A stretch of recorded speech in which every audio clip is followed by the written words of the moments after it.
My apologies for starting a few minutes late, but if you'll join me in the Pledge of Allegiance.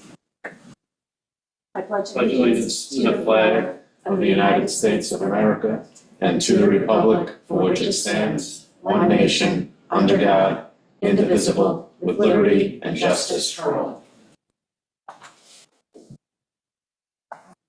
We normally open with public comments. I'm asking that only if there's like something that's relevant to today's work session that isn't subject to a public hearing be brought up today, and anything else be held until next week.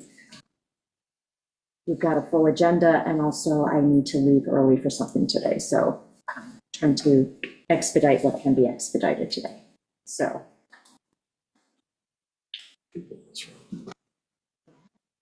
Thank you, everyone. Suffolk County Health Department is doing a presentation today on the I-8 septic systems. They are on their way. They expect to get here at about 1:30, so we'll just rejigger the agenda a little bit to hold off until they get here. Let's get ask you, Lou. About who's name? About business name. If you think of it, let me know. I'll do the easy things first. Number 4 on the agenda is community housing, RFP versus RFQ. At the Community Housing Board committee meeting last week, there was discussion by the committee just wanting to better understand why the town board was starting to go in the direction of RFQ versus RFP. And I spoke to Liz afterwards, and I also, after that conversation, spoke to Miriam Milgram, who is the attorney for the Community Housing Board, who has been working on the RFP and has switched gears to RFQ. So I thought it best that we just take a step back and go over what is the difference between an RFP and an RFQ, and the pros and cons and approaches for each. And so she's going to be prepared to do that hopefully next Tuesday. I just need to get confirmation from her that that is a good time. If not, it will be December 3rd. So I just wanted to put you on alert for that. If it is December 3rd, does that cause the timing with their funding? Huh? For the RFP versus the RFQ? Yeah, but we're getting out there and then moving the project forward. Are there any funding issues triggered by getting delayed? No, I know there's concern that Liz had been working with the county for the $2 million towards the project. So she's a little bit concerned that, just there's the person who's been spearheading it in the county is retiring or leaving at the end of this year. So it's just a matter of working with the next person coming in. But we're not in a place right now to accept that funding. So it's pushed to next year anyways. So our timing, I think it's just more important that we continue to move the project along in the best fashion possible. And so just to make it perfectly clear to everyone, what the differences are between the two and why we're, choosing to go in one direction. And we may, after talking to Miriam, go back to RFP, but it seemed like the best move was to just bring in legal counsel who's advising us on this to better understand everything. So that's why that's on the agenda for today. I don't know if there's any questions from the public on that. The bigger presentation will be next week, hopefully.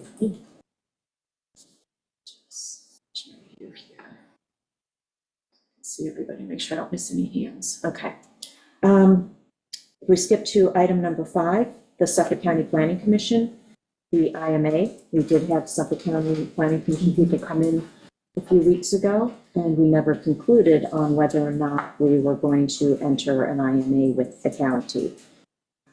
So I just wanted to see where we stood on that. And I know originally Meg and I back in January, February were on board for it. I needed more time to understand it all at that time, and time has passed and I'm fine with it. Okay, all right, so if we could put that on the agenda, and if you can work with the county, Stephen. Sure. And just so you're aware, there's certain, IMA makes certain cases not referable to the planning commission. However, can have one-offs here and there. So they made an accommodation for us that even though it's generally not transferable or referable rather, you can, on certain cases, if you feel that you want the commission's input. So it was a good compromise, and it's actually unique to Shelter Island.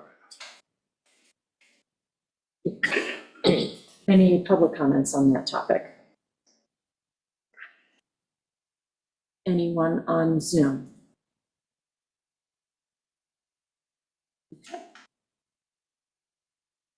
Next topic we'll skip to is student fit memberships, whether or not to go with the request that the school board and the school has asked that student memberships be no cost to Shelter Island. So I'm fine with it. Yeah, we did that in the budget, right? We already accounted Yeah, for we that. already, yes. So, yeah. Oh, it's not, because I thought we already decided this, but maybe it's just in I the don't budget think- discussion we decided. Yeah, we talked about it Yeah. in the budget discussion, but we never concluded on it so that we could do a resolution. Okay, So, fine with it. So wait, you're waiving it? yes, Okay. they'll still have to go through the process of filling out the application. So what we'll need to do is, Amber, if you can pull the last time we set fees for, and what I'd suggest is circulate that for us to see what we want to do with next year's fees, or just look at that later and just do a resolution for this, changing the student membership. Do we fees need to do it as part effective. of the contract? with Yes. the Center is write it into the contract as part of the negotiation, otherwise it's a gift. Yes, it would be deemed an unconstitutional gift, so if we can do an amendment to the existing contract, it's. We already It gets have some of more- those. Sorry, so it gets more complicated. Yes. But Okay, also, I'll state the obvious, I assume they're still filling out all the paperwork and the waivers. Yeah.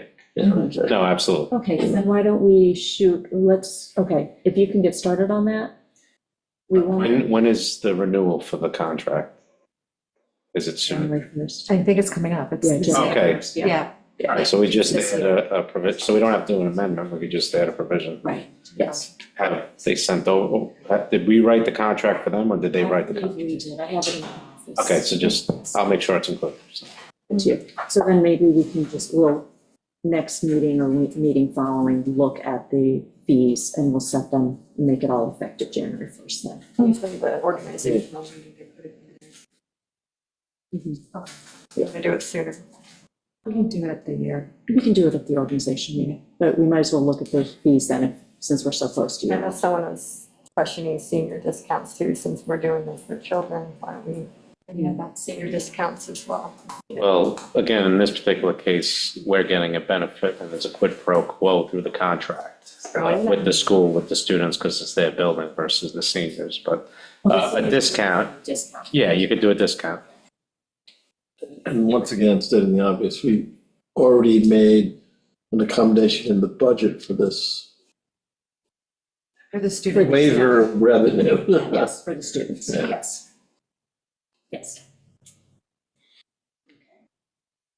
Anyone in the public who wants to weigh in on this? Anyone on Zoom?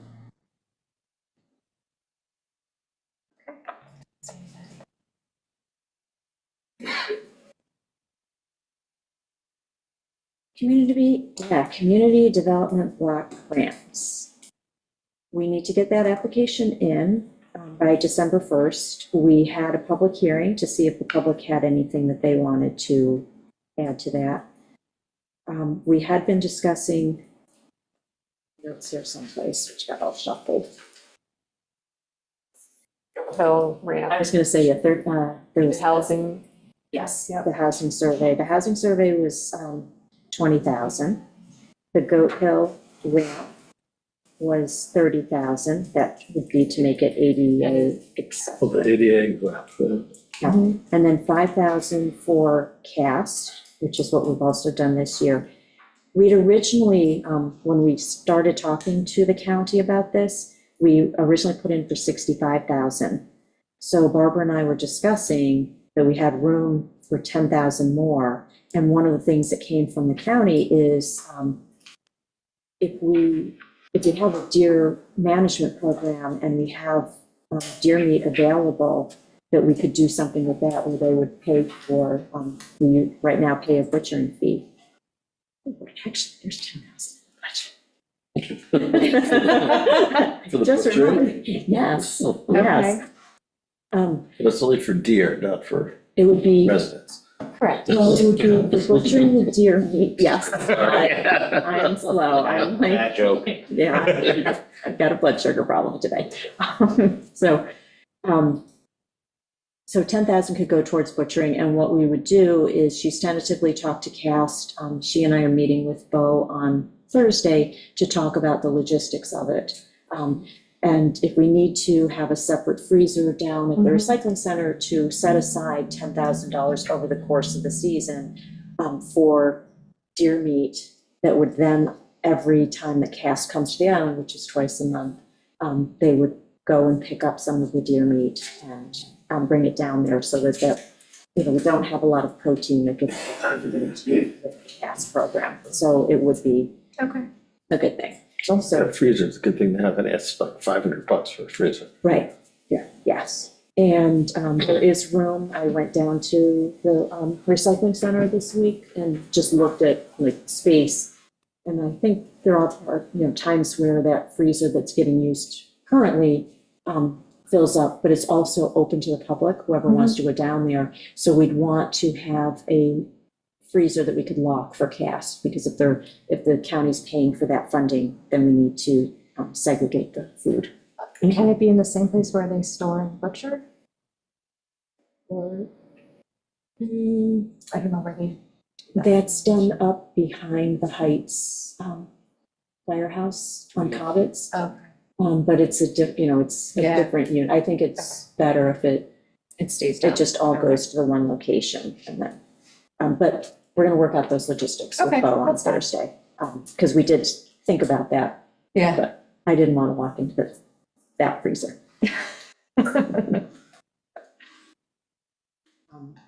So if we are good with this breakdown, then we will set that for resolution on Monday.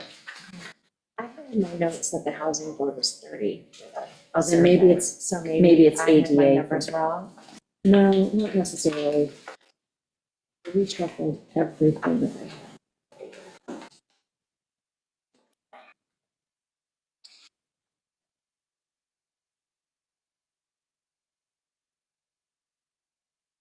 Yeah, yeah, you're right. Housing survey is 30,000, the ADA ramp is 20,000. I think the totals are good in the end. Yes, but we want to make sure we get the resolution right.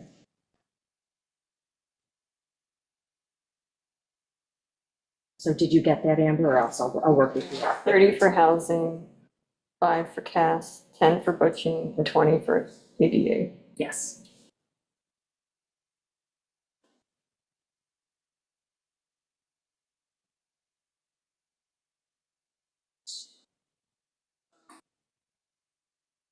Doc code update.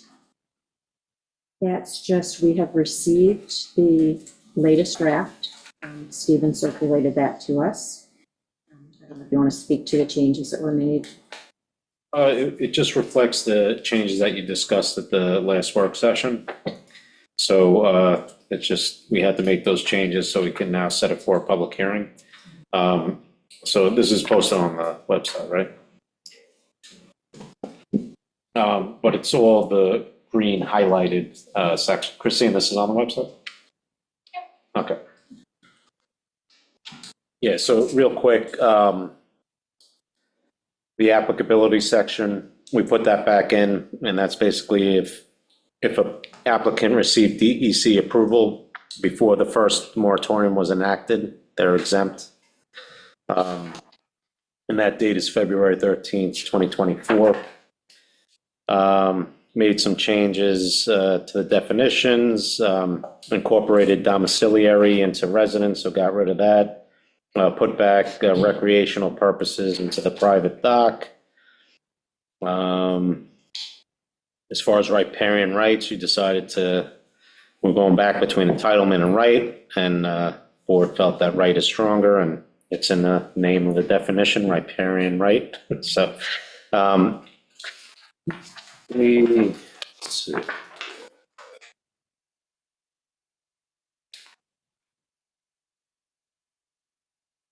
We included the environmental analyst into the process. As far as fees, we're passing along the environmental analyst fee to the applicant. As far as, again, incorporating the environmental analyst, she shall issue a report, and also when we get to waivers, if there's a waiver request, you can rely on the environmental analyst for that. As far as upon transfer of a property, we were saying that the dock inspector has to, look at the dock again to see the condition and do an inspection. But in lieu thereof, they can hire a dock contractor to certify the dock. We made it clear that there's only one private dock per property. Addressed a Y valve situation. It's still in here as supermajority, but I think that can be vetted at the public hearing. Because we had a 2-2 split on that. We added factors to consider if a waiver is being sought for a prohibition due to the fact that it was in an unsuitable area.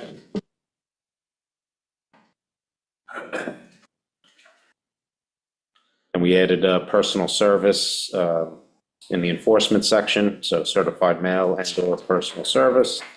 That's about it. So those are the changes, and we can notice it on Monday for the public hearing, and hopefully. Are you both good with moving that to a public hearing, or setting the public? All good. Okay. All right, good. Still no sign of the county yet, so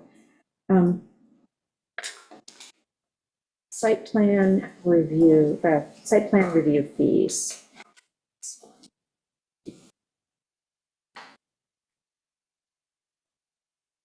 We currently have no established fee for site plan review. Planning board used to have a flat fee plus increments based on the square footage. And then they had it, and then we took over, this town board took over site plan review from planning board. That was probably 7 years ago. Did not adopt a fee schedule with it. We didn't adopt a fee schedule with it, and we haven't over the years actually had that many site plan reviews. It's just coming into play now. So we should put something into place because it does take resources, and a lot of resources.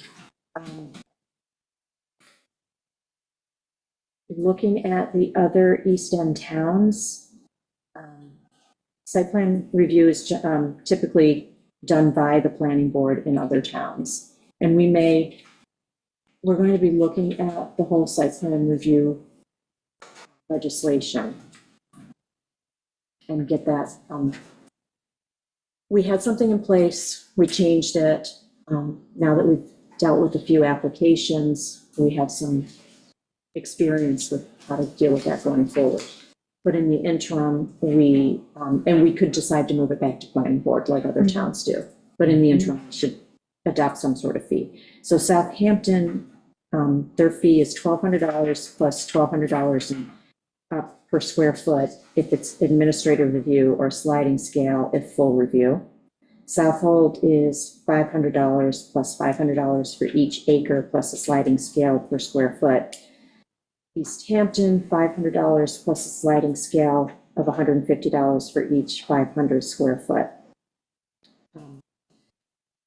I think for our purposes, especially since we need to look at all of the legislation and decide how we want to move forward with that, the recommendation would be to do a flat fee, just to get it started.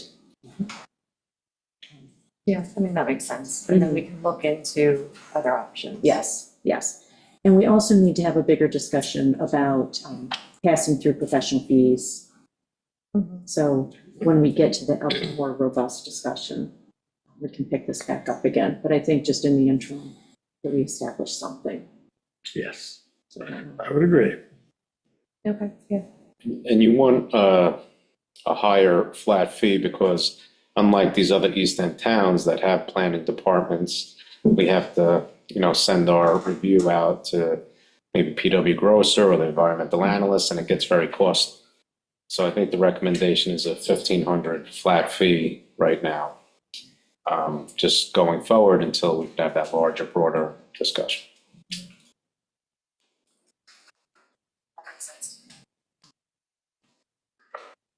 We have a special meeting, we could adopt that today. And it will be revisited. But is there anyone from the public who wishes to speak on this? Anyone in the Zoom audience?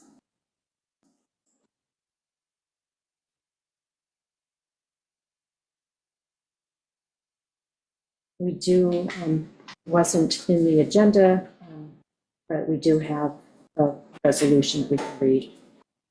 We go into the special meeting. Okay.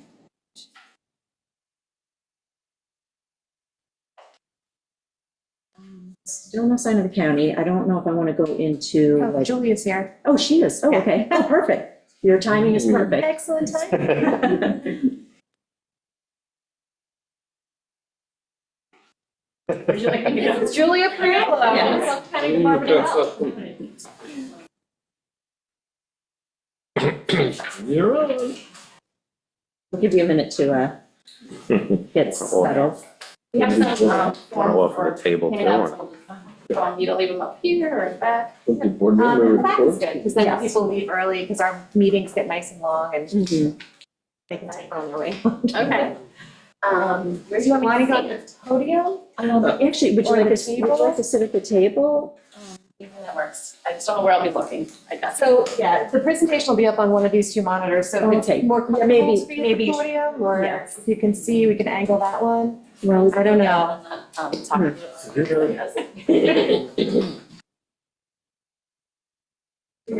Okay. yeah, so this is Julia Priolo. She's a principal environmental analyst for Suffolk County Department of Health Services. Do you want to read off my computer while you do it? That might be easiest. That might be, yeah.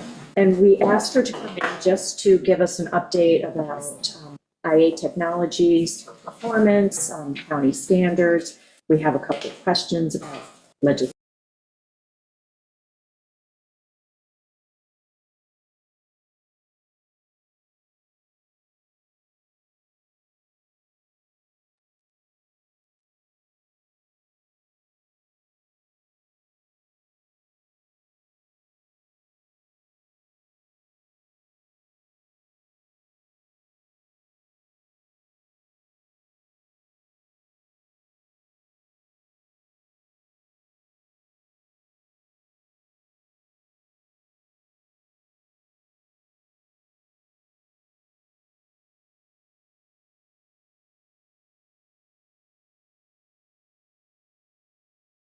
Many slides to talk about the world of on-site wastewater treatment systems in Suffolk County.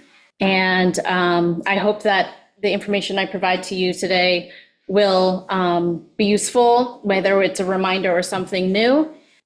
We are also here to take questions, whether I'm able to answer those directly today or take them back to the department or our county administration and get back to you. I'm happy to take your contact information and anything that I'm not able to address today. Obviously, this is not the end of our conversation. And I would love to be able to share the slides afterwards as well. And this is all just general information coming from the Suffolk County Department of Health Services. Some of it may apply to here on Shelter Island, but some of it may not. I'm located in the Division of Environmental Quality in Yaphank and the Office of Ecology, which is separate than the office that administers the permits to install an on-site wastewater system. But I'm pretty familiar with their processes there.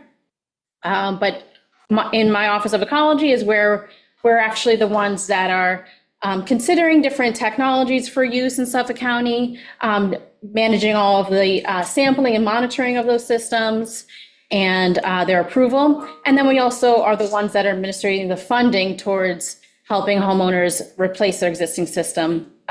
You're not doing it, she's doing it. Okay. Thanks. All right, so just wanted to, Yeah, it just kind of. Christina's gonna have to bump the slides, but. There you go. Go back a few more. You don't mind? I'm not doing the. You're not doing it, it's not you. Okay, thank you. Yeah. Having an issue with the screen share.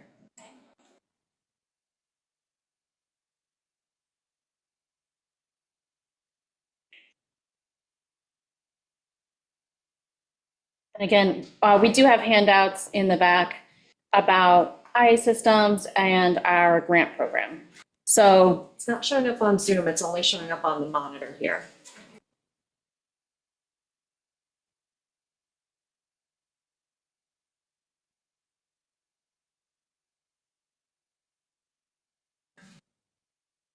okay. So I'll just be going over these topics that are on the screen here. Water impairments.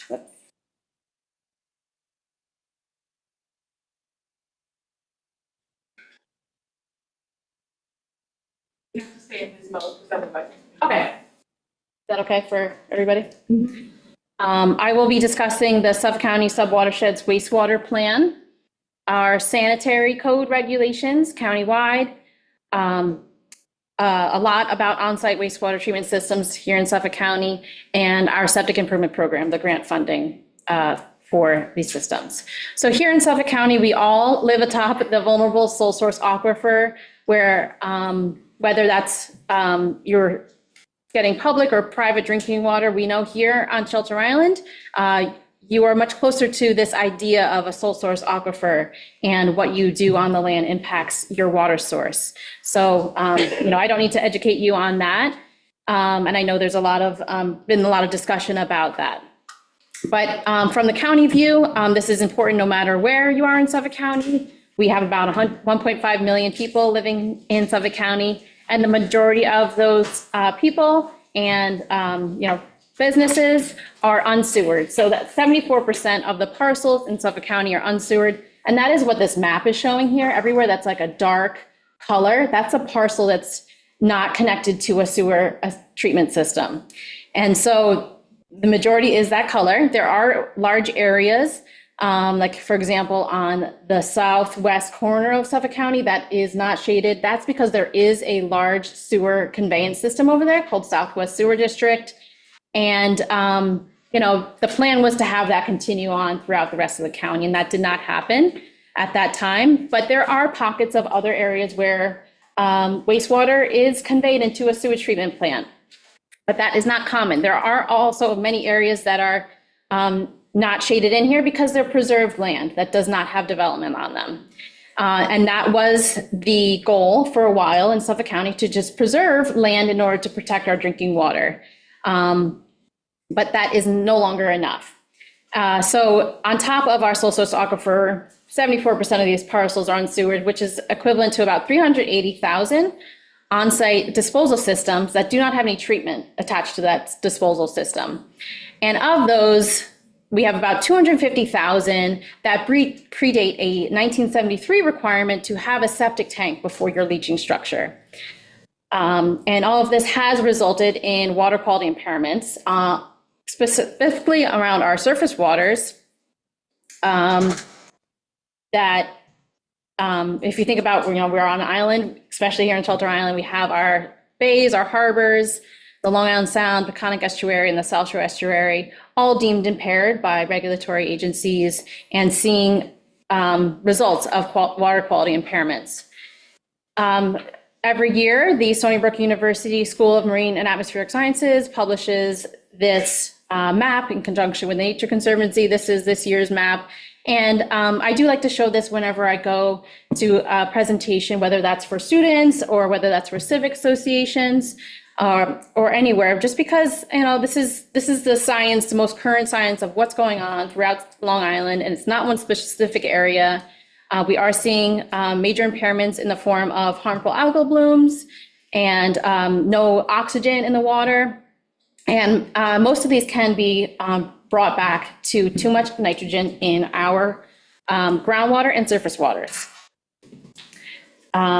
I am focusing mostly on surface water quality impairments here, but we do know, as you all know, that there are also major problems with our groundwater and drinking water, especially in areas that have shallow aquifers and rely on private wells. The next slide just goes over a little bit of some of the terminology I'm using throughout the presentation. I've mentioned the word cesspools, where there's about 250,000 of them in Suffolk County. These were banned from new construction in 1973. So someone was going to build a house, they come to get their building permit and their health department permit, and you can no longer put one of these in. A cesspool was put in as a temporary wastewater disposal system until that large-scale sewer project came through. So that was in the 50s and 60s as just sort of like a temporary holdover, never intended to be still here 50, 60, 70 decades later. And so cesspools are little more than holes in the ground that discharge raw, untreated human waste and can contaminate our surface and groundwater. There really were no standards associated with them. And a lot of times they were constructed out of block, where a hole was dug and then blocks were placed. And that is extremely unsafe when those blocks start to collapse.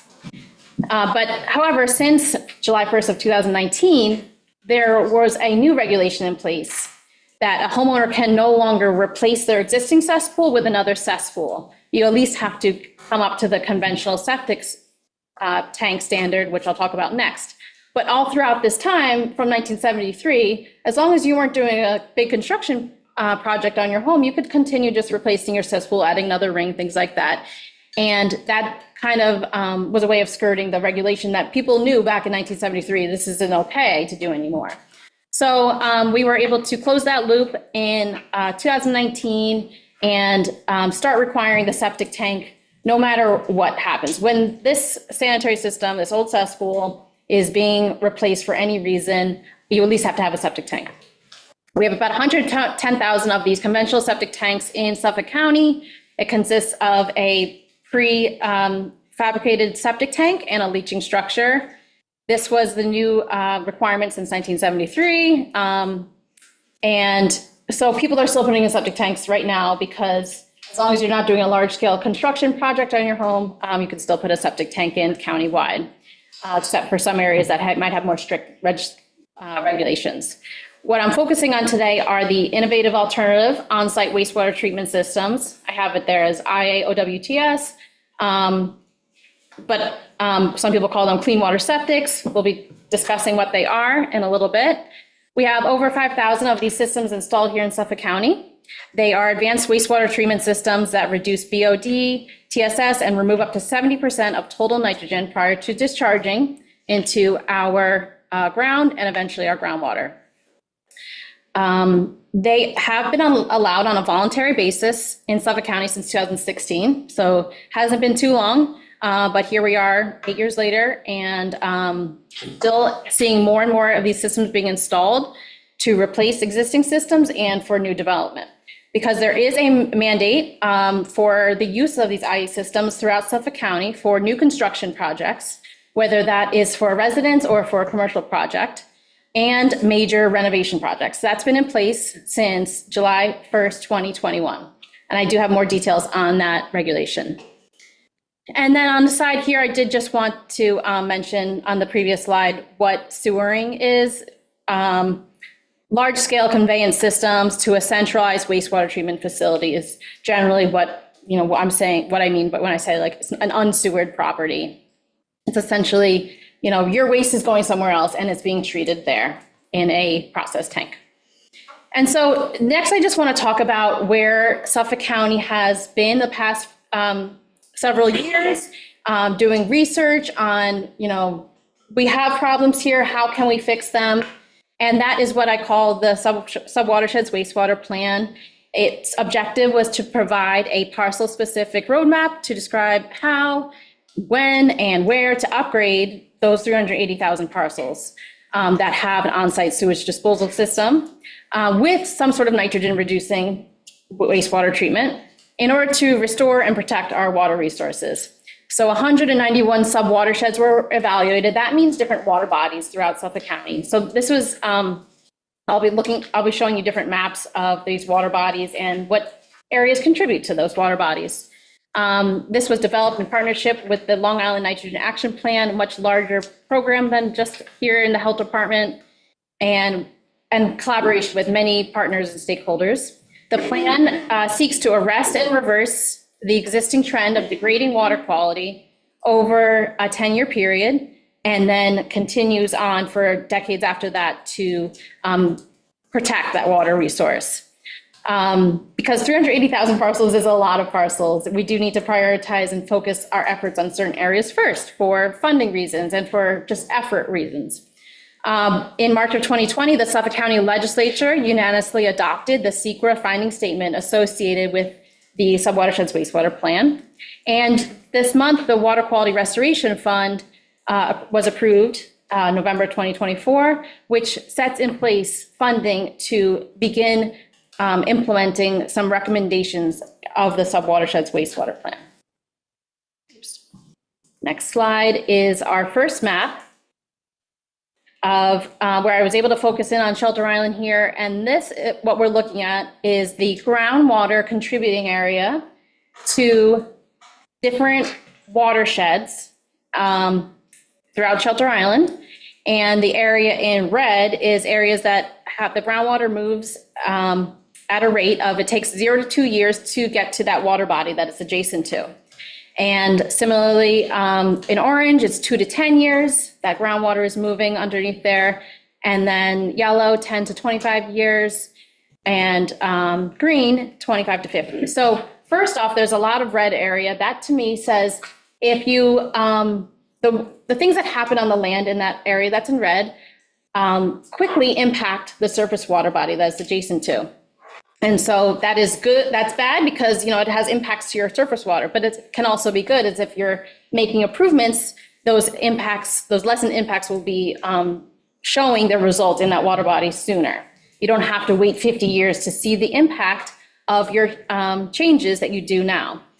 But then there's also this area in the center of the island that's like, oh, it takes 25 to 50 years. That's so long. But this map is not showing us that essentially all that groundwater in the center of the island and elsewhere throughout Suffolk, Shelter Island, is going to be taken up by a well. So essentially all of this groundwater is either going to a nearby water body and impacting the surface water there, or to a nearby well and impacting the water quality there. So it's definitely coming from both sides and impacting a lot here on Shelter Island. I have another map from the Subwatersheds Wastewater Plan on the next slide that looks at each parcel and the land use that is used on that parcel. And so this, we're looking at just West Neck Bay and Creek and the contributing area to that subwatershed. And each one of these parcels is colored in according to its type of use. So for example, low density residential, there's 143 parcels in this contributing area. Medium density residential, 336 parcels that are in that land use. And so you kind of get to start thinking about like, what, if you wanted to make a change to this water body, what are the major contributors? We know the location, we know what, how they're developed, and get a sense of the nitrogen load going into this water body and how we can update it.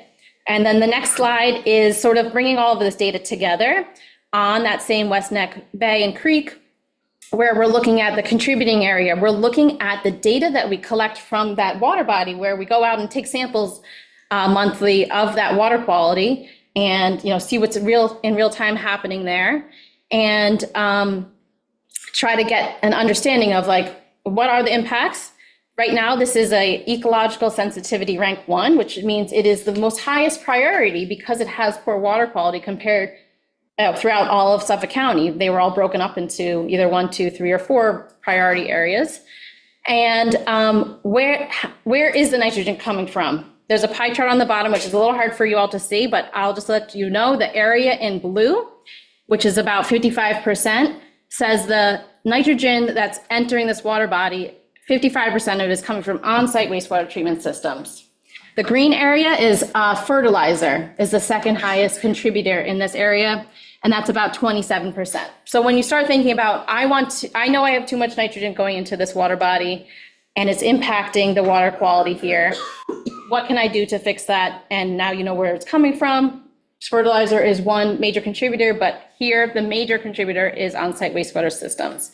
So we did this throughout all of Suffolk County, made many maps, and it just helps you understand that, policy decisions are being driven by the science that is backing them to show where is this important, how is it going to fix it? We're not just sort of aiming at throwing darts right here, right? The next slide is showing the countywide map where we were able to break up all of our subwatersheds, combine all of our subwatersheds and prioritize them. The areas in pink are the first priority area. And so this is a lot of the South Shore, many areas along the North Shore that surround harbors that have really poor water quality. And then also many areas in the center of the islands that are impacting our drinking water supply. So if you were able to zoom in on Shelter Island right now, you would be able to see that the majority of Shelter Island that's developed is in this highest priority area. And that is important and needs to be addressed first. Because like I said before, it's important for our surface water and for our groundwater for drinking water. And so now that the funding stream is in place, now the county can start developing plans to move forward with focusing their efforts on this priority area first. Moving on, I have information about the current sanitary code regulations that impact parcels countywide. So there is one Article 6 of the Suffolk County Sanitary Code. A little bit of history of this. This is what essentially regulates people needing to get a permit from the health department. Back in 1973, that's when it was established. You need a permit and we're going to require you put a septic tank in. And then 1981, it was updated again for establishing the minimum lot size for environmental protection based on groundwater priority areas. And so there's a map of Suffolk County that says you're in groundwater area 1, groundwater area 5. That's since 1981. And that regulates if you need, a half acre to develop, or if you need a quarter acre to develop, or 1 acre to develop. That's like the county's zoning, I guess, which we know that the towns and villages have additional zoning on top of that, but know that in 1981, it was established, we cannot just have, 1/10 of an acre lots throughout Suffolk County. We knew back then that's not going to be okay for our drinking water. And the problem was that there already was, in 1981, many parcels that did not meet that standard. So those grandfathered parcels that are high density were already developed, were already in place. But at least in 1981 going forward, parcels that were developed after that did follow this minimum lot size. And then as far as Article 6 goes, not many changes were made for a long time since then, until 2019, when I mentioned you can no longer replace a cesspool with a cesspool, was put in place. And soon after that, the 2021 mandate for IA systems, because it's been shown that the minimum lot size is not enough. We already have so many pre-existing lots that are too high in density and we're having too many impacts. And so we need to add another layer of regulation on in order to protect our water. And so IAs are mandated for new construction homes and major renovation of single family residences and new other construction projects. And by that, I mean, commercial properties, non-homes. I'm sorry that I'm not looking towards you. I feel like, okay. It's all good to it. Okay.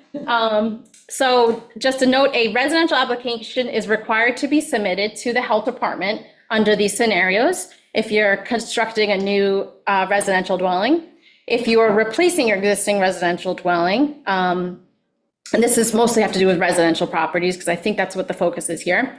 If you're adding bedrooms to your existing residential dwelling, there's an addition requiring the relocation of your existing sanitary system. Oh, I want to add an addition here, even if that's like, a den, but my sanitary system's there, I'm going to have to move it. So these types of projects, you just have to come to the health department for a permit.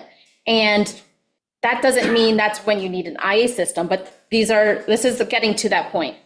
And sometimes a town or village will require a project to come to the health department for a review. An IA is required when it's a new construction on a vacant lot, or a new home that's replacing an existing home, or if this new construction or any construction project is deemed a major renovation.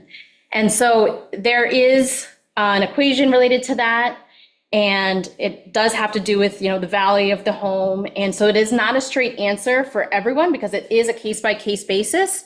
But essentially, if you're doing a major renovation, and there is definition,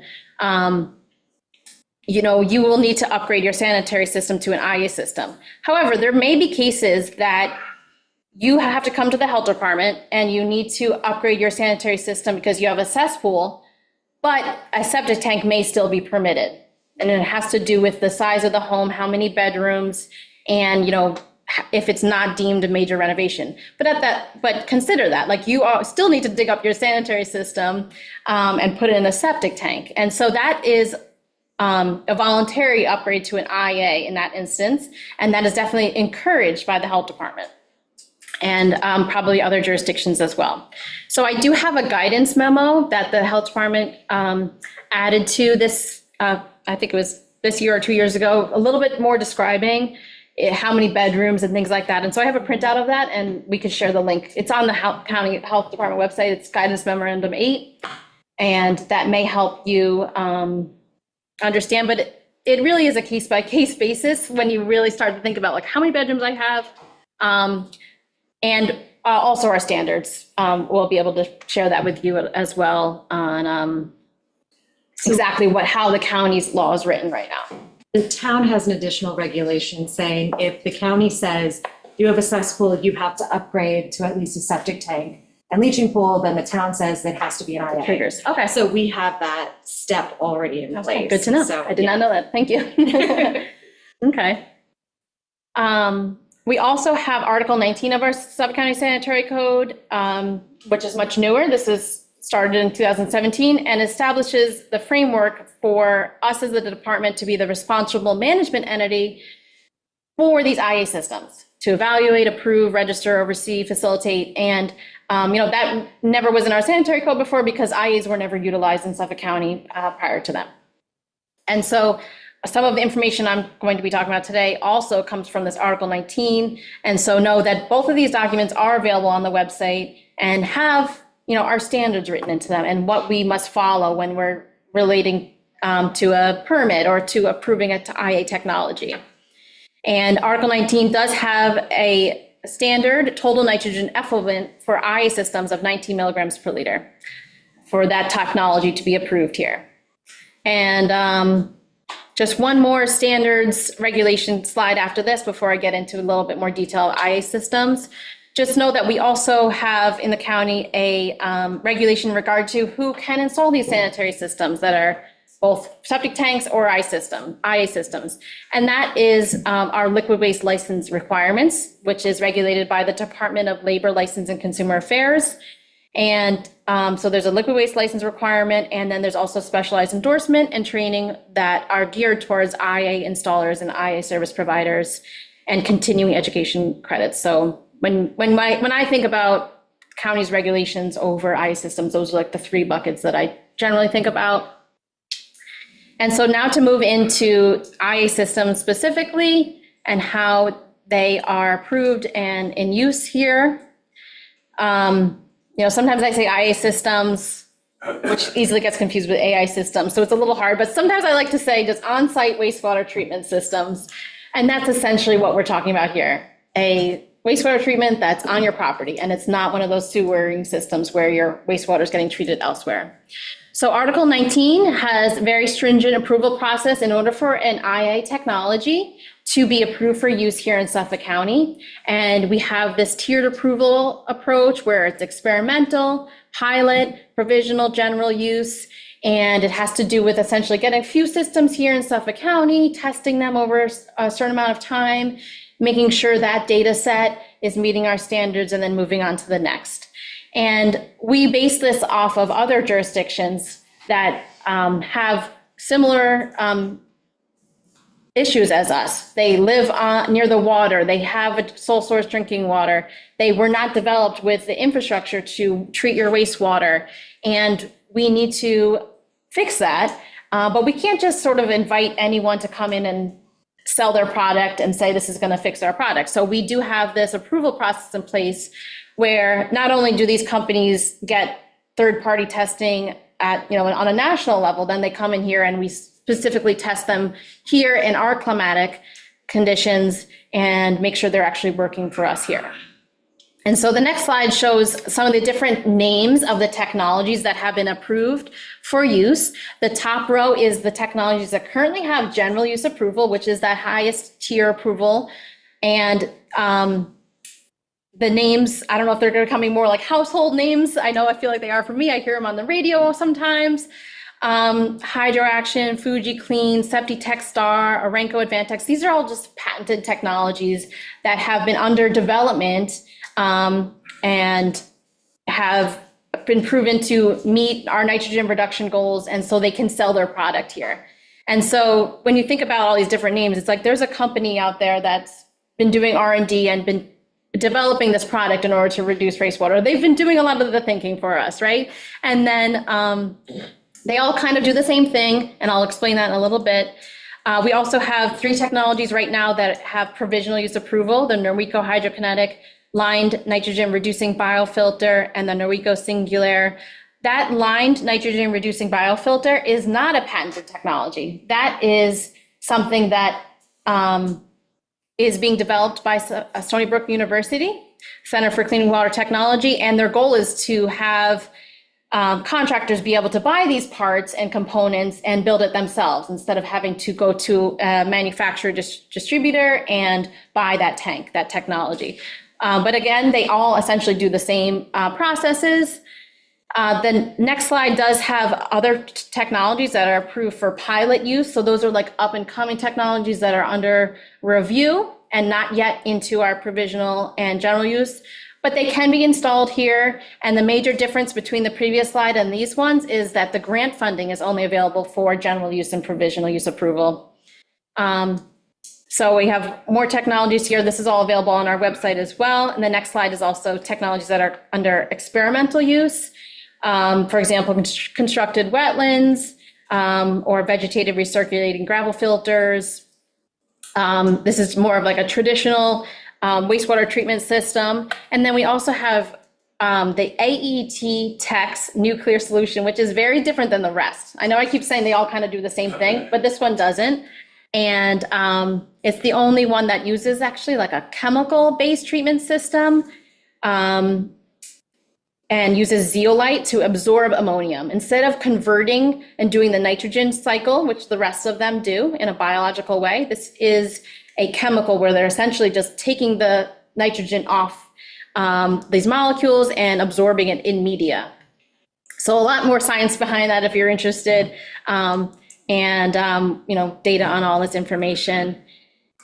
The next slide just is another opportunity for me to mention that the Stony Brook University Center for Clean Water Technology, how they are researching and piloting different on-site wastewater treatment systems, both systems like those lined nitrogen reducing biofilters that I mentioned, and also just doing additional testing on these other technologies. And so we work with them, and that's also another great source if you have questions about on-site wastewater treatment. The next graphic is actually from Newsday from several years ago, and it is good to help us break down, understand what's going on here. They call this an advanced septic system. Many models exist. Here's how they generally work in reducing nitrogen in wastewater. And so the first tank that's shown here, this is one tank that has multiple compartments. Each IA technology has essentially the same thing in different configurations, but this first tank is what they're calling the first treatment tank. And wastewater enters the first chamber where solids and sediments are allowed to settle. And that's very similar to a septic tank right now in this part of it. And then the water moves on to the next stage. And the next one is number 2, targeting contaminants. Air is pumped in and feeds oxygen to our good bacteria that live in this tank in the water so that they can begin the process of converting nitrogen contaminants into nitrogen gas and oxygen. This is the nitrogen cycle. And that's a major difference from a septic tank. A septic tank is septic. There's no air getting in there. And so there is no nitrogen cycle happening there to reduce nitrogen. Going on to the third tank, we have 3, nitrogen removal. A pump recirculates remaining solids and treated effluent back around the tank to complete the process, resulting in nitrogen gas, which is a harmless gas that's part of our atmosphere, and oxygen being vented into the atmosphere. And so this is a biological process where you're adding air or not having air, and it's essentially just the molecules of oxygen, nitrogen, carbon, hydrogen changing so that the form of nitrogen changes into nitrogen gas. And this is the same process that is happening in sewage treatment plants as well. But this is just scaled down for a residential use. And there's different configurations, whether for the different IA technologies, but essentially they're all after the same thing. And this happens multiple times in the IA tank. It keeps cycling through. And we see on average about 70% of the nitrogen being removed from the wastewater through this process before it moves to final effluent. And so that's number 4 here, final dispersal. The final effluent, which represents a 70% reduction in total nitrogen, is released into the leaching structure and dissipated into the ground. So usually there's a leaching pool or a leaching galley or a drain field after the IA system. And that eventually is going into our groundwater too, but it's treated wastewater. And I hope that helped some of you. I kind of like to go through that, but if it's too much for you, sorry. But that's essentially what IA systems are doing. So hopefully it's not too mysterious. It's just a biological process where they're just taking wastewater and biologically removing nitrogen using bacteria, actually, microbes. Biology 101, right? It's a long time since we thought about all of that. And so what does this mean in reality? How does this actually, what's happening now that we have these systems in Suffolk County? The next few slides go over what that means. So an IA system will work as designed as long as it's regularly maintained. So maintenance of an IA system, some of the information's here on the slide because I was asked to discuss that. Maintenance requirements for IA systems vary by technology, but generally involves 1 or 2 visits per year to inspect the system components and replace filters, test alarms, like a high water alarm sometimes. For example, I have an IA system and I came home after being on vacation and I hear this audible alarm. And I said, oh, what's going on? I silenced the alarm and it turned out that my toilet was running the entire time we were away. And essentially too much water was getting into the system that it wasn't used to. And it just has these floats in the system. And once the float hit a certain level, an alarm went off. I was able to shut the alarm off, stop the toilet from running, and it went back down to normal. But alarms are there in place to make sure they're alerting the user of any issue that is not working properly. Their sludge accumulates in the system that does need to be pumped when necessary. The following minimum procedures are required as part of our county standards. This is what we require of service providers that the homeowner hires. That that first septic tank area be measured for solid accumulation and pumped out when necessary, when they exceeds the manufacturer's specifications. So each IA technology has specifications on how the system should properly work. More actively used systems may need to be placed on more frequent inspection and maintenance schedules or pumping schedules. All electrical components need to be checked annually for functionality and safety. So that's that oxygen the electricity that's feeding that whatever is needed to get the oxygen into the system and move the wastewater around. All effluent screens, so like water that's leaving the tank to be cleaned on a minimum on a yearly basis. Biosolids hosed off of filters, pumps, pump vaults, treatment material, and shall be placed into the inlet and of the septic tank. So that's our standards, a little bit technical, but essentially the county requires IA owners to have a maintenance contract so that these systems are being maintained and work as they are designed. If you think about a sewage treatment plant, that system is being maintained every single day. Sewage treatment plants are able to meet really low levels of nitrogen effluent leaving the system because of their larger scale and because of their higher frequency of maintenance. They're just always working in tip-top shape. In order to balance nitrogen reduction with the effort put in and the funding put in towards these IA systems, we believe 1 to 2 visits per year of maintenance is what is necessary. The next slide shows the quantity of IA systems installed in Suffolk County and other jurisdictions. Some of this is a little dated, but when we first started, we were looking at other jurisdictions that have IA systems, like I mentioned before. For example, in New Jersey, in Massachusetts, like Cape Cod, Barnstable County, that's another area that has very similar situation as us. The state of Rhode Island, very similar, and Maryland. So that's our near areas. Their IA systems are being used throughout the country and throughout the world. But just to get a sense of like, who else is doing this? We're actually late to the table. We're not really the first ones to do this. And then the next slide I have has the data on the technology of each of the data on the performance of each of the technologies.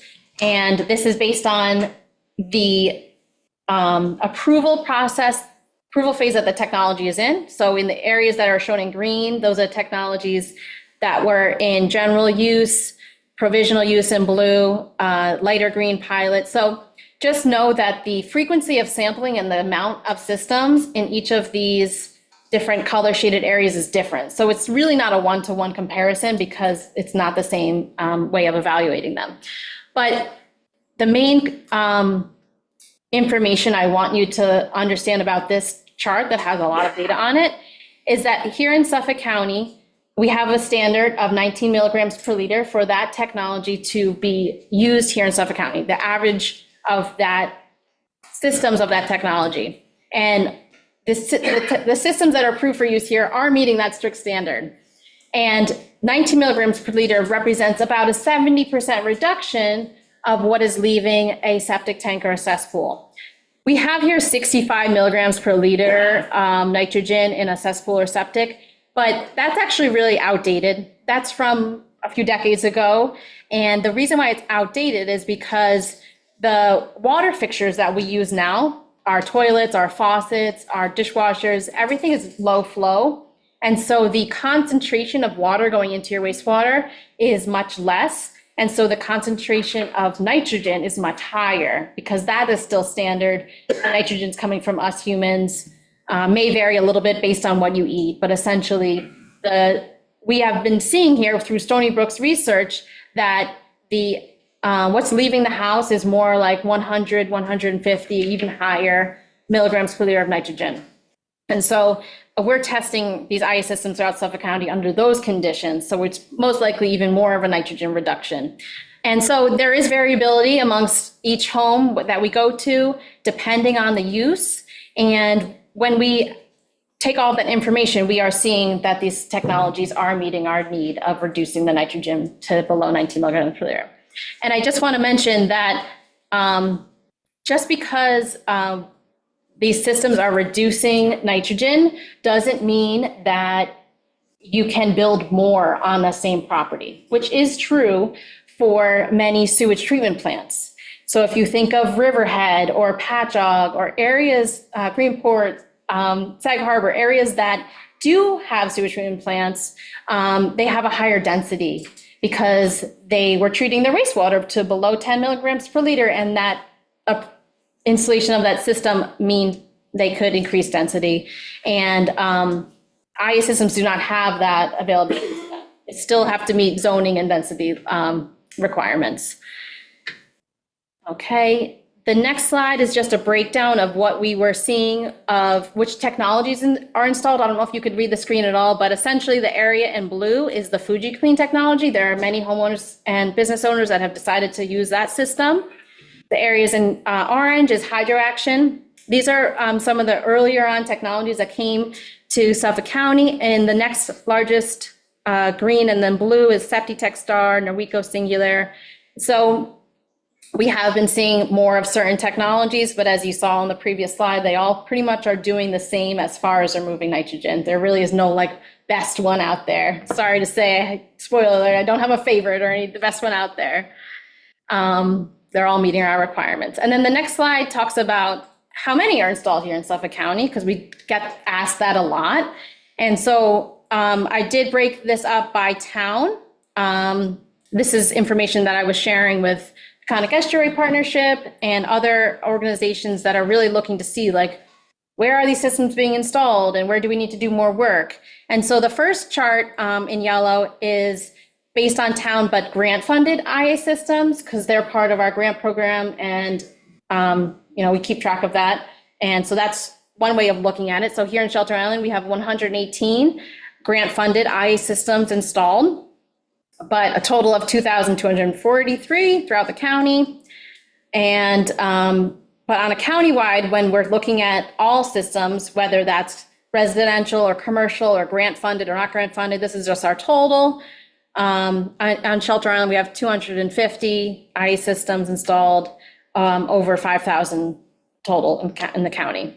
The majority of IA systems are installed right now in Suffolk County in East Hampton, Southampton, and Shelter Island, mainly due to additional grant funding that's available out here to incentivize the use, as well as additional or earlier mandates to require the use of systems. And also there are more projects that trigger the need for IA system, construction projects, essentially. That's what we are seeing, but it is spreading to other towns throughout the county as well. And I don't know how many parcels there are in Shelter Island, but 250 of them have an IA system. So I don't know how much farther we have to go, but yes. There's about 2,500, so 3,700. I don't know. Got a few more to go. Okay. And then when I go to civic associations, I always like to share information that is very relevant and helpful for the homeowner. In addition to I have a lot of information in the flyers and the handouts.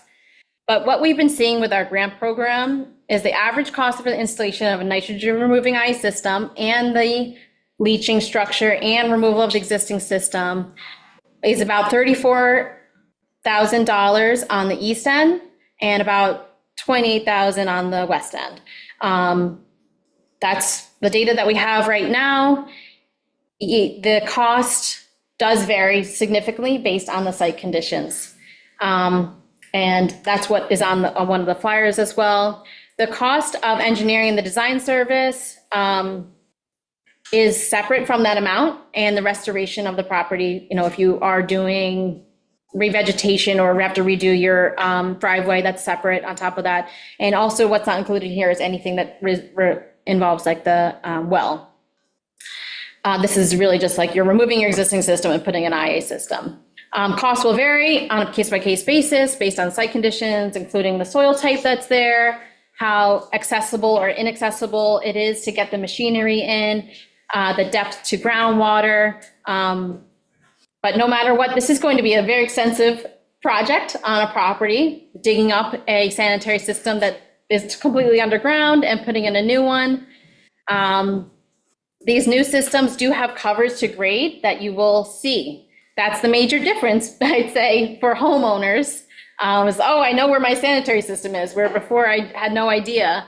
And that is so the maintenance provider can get in there and do that really necessary maintenance and take samples to make sure, things are going well.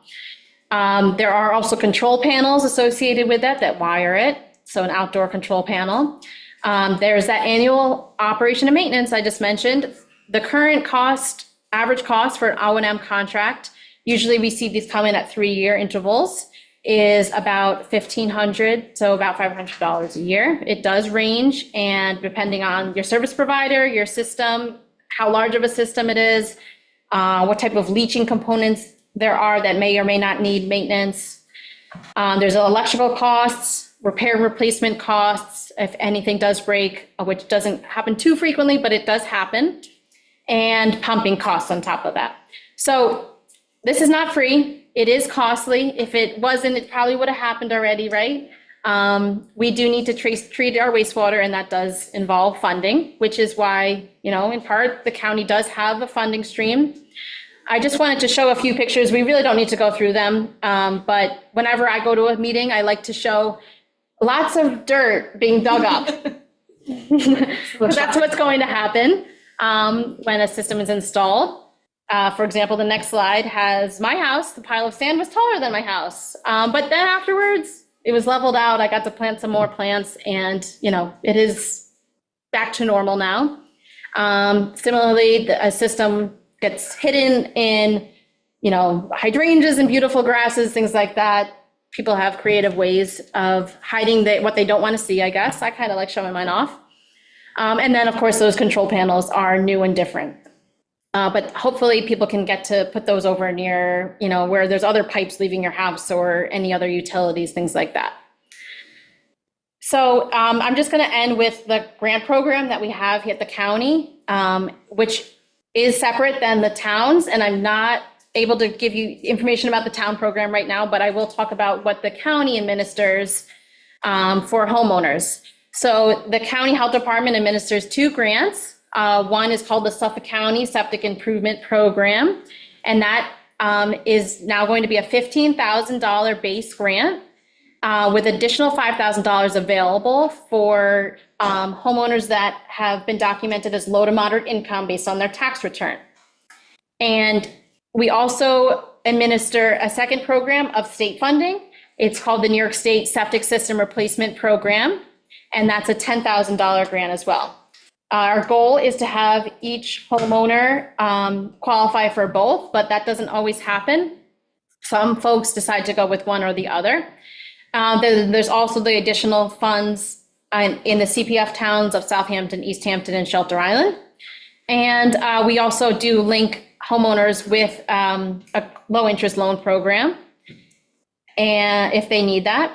We have an online application, and we have been doing this grant program under limited funds, and we are looking to continue it now that a more established revenue stream will be coming towards Suffolk County in the form of the Water Quality Restoration Fund.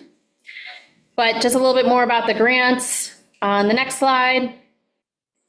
If you don't already know, we have an online application.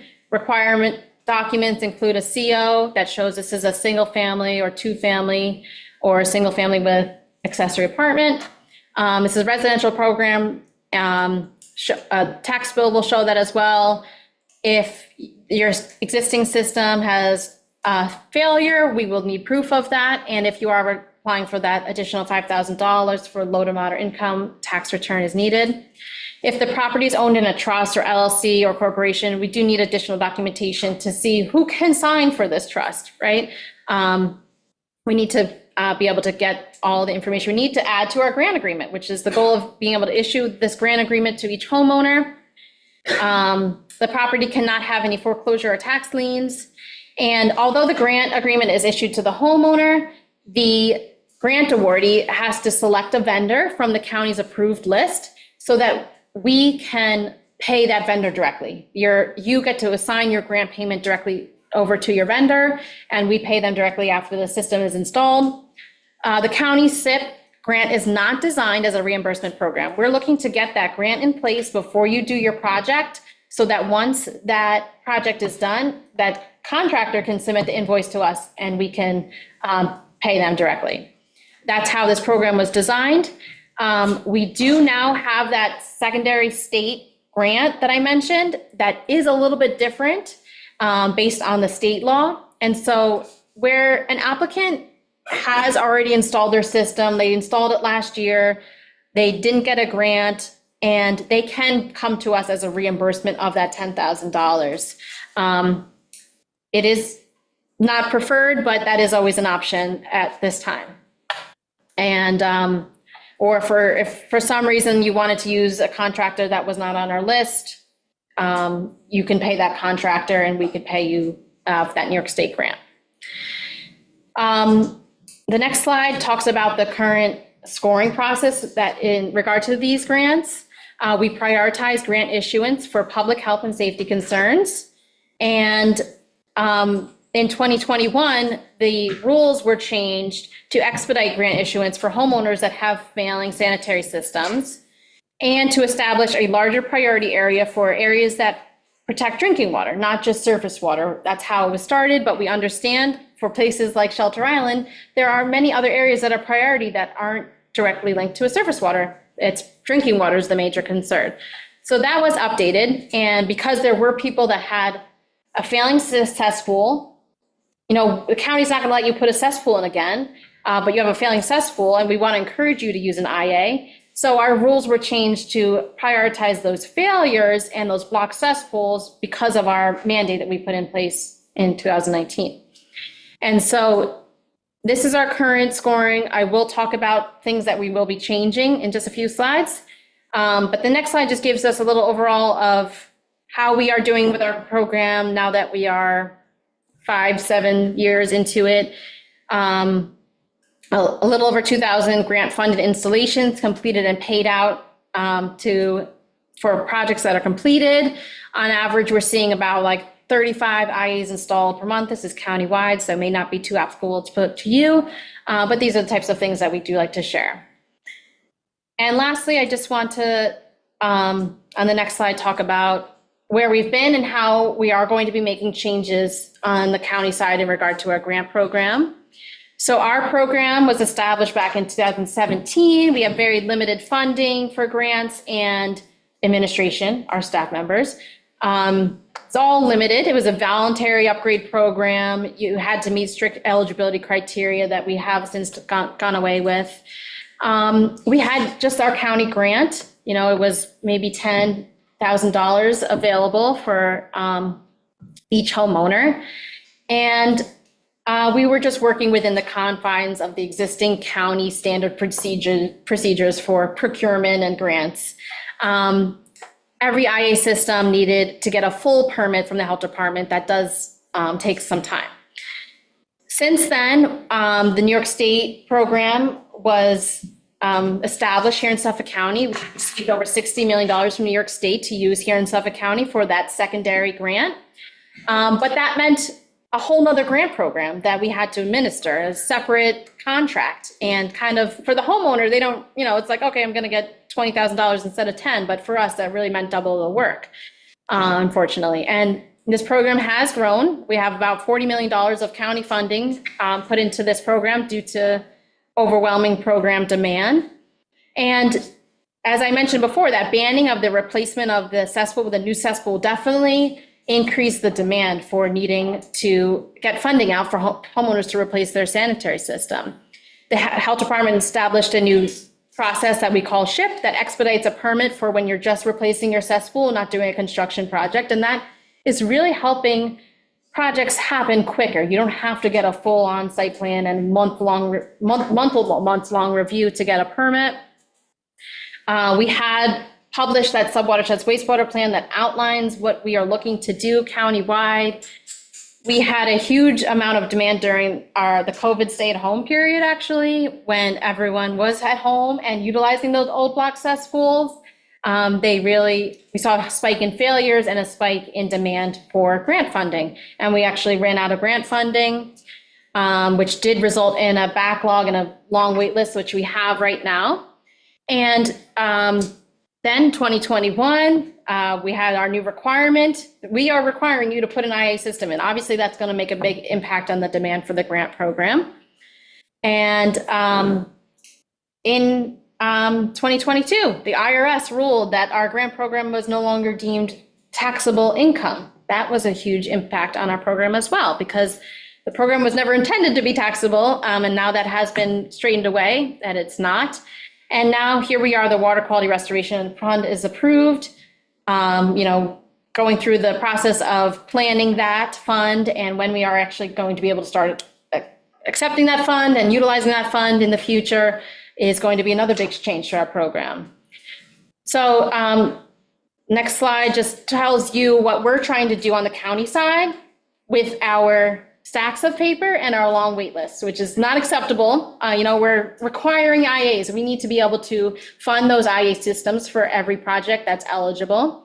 That's the goal of the Water Quality Restoration Fund. So right now we're in streamlining mode to enable us to ramp up from about like 500 grant issuance per year to 2,000. So quadrupling our rate and dramatically increasing our productivity per grant and our efficiency. Taking a hard look at everything that we do and why we do it, just to meet our existing demand of applicants in the queue and also our future expected demand under the Clean Water Plan. So we're looking to use a simplified, user-friendly grant application process so that it's easier for you as homeowners to apply and easier for us as staff members to review each grant and approve each grant. Enhanced notifications to be able to communicate to everyone involved, whether it's your installer or yourself, as where you are in the grant process. Time-saving automatic contract and form creation. Coming up to the 21st century, we are eliminating paper, hopefully very soon, by going to an electronic signature. Right now, our contracts take 66 different original wet signatures. And that's a lot of paper and a lot of writing and a lot of areas for errors. So then they have to get reprinted. It's just not something we should be dealing with anymore.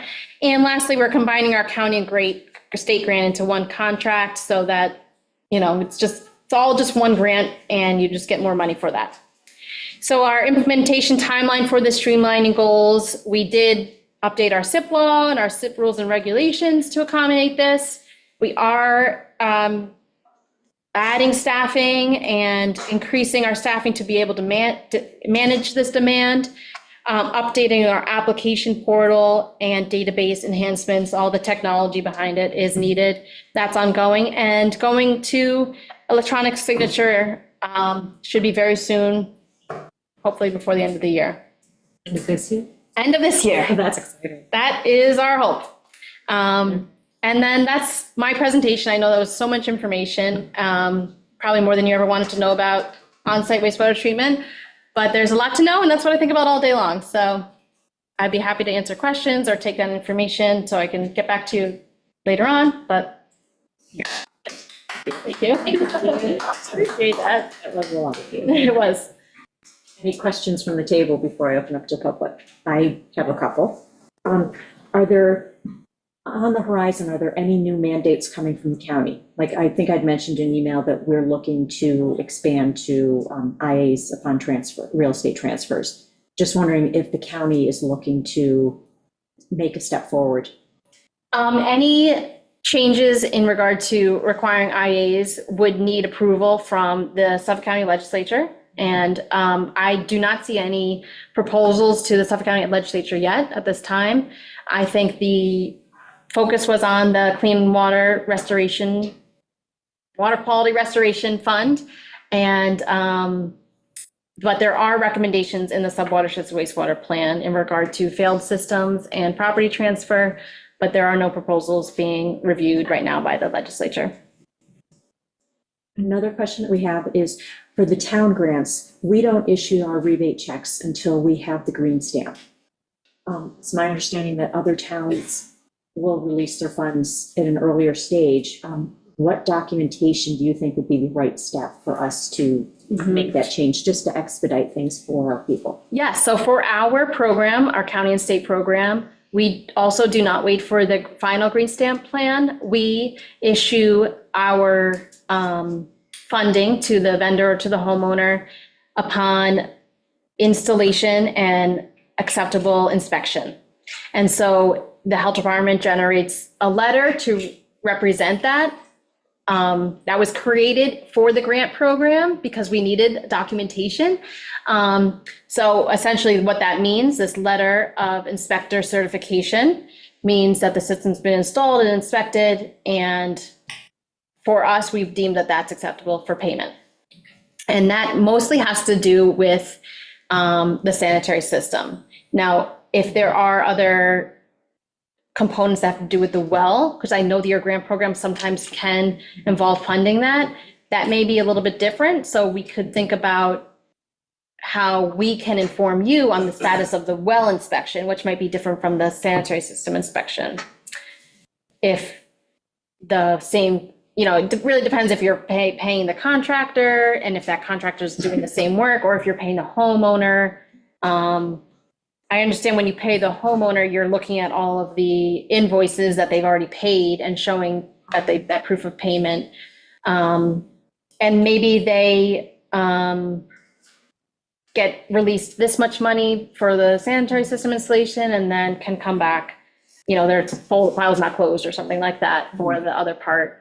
But the letter of inspector certification, if this is a full permit, is what we use. If this is something that's put under SHIP, that expedited review, we do have a separate letter. That's a letter in lieu of inspector certification. And we generate that. We do currently share it with the towns, and we have it on our portal. So it's accessible by the contractors if they need it, the homeowner they need it, and we can share it with the towns I'm pretty sure we already do, but that is what we believe was necessary in order to really, because a lot of times we're paying the vendor, like they cannot wait for the full survey to be approved by the health department, because a lot of times that's other work that's not related to the sanitary system. So that's why the county has releases funds upon the inspection of the sanitary system. Yes. Yeah, those were my questions. I'll open it up to the public if. Yes, Michael, if you could come up to the podium and. Sure. Thank you. Mike Gainer, 8 Cabot Lane, Shelter Island. Are these systems, do you usually have one system per house kind of thing?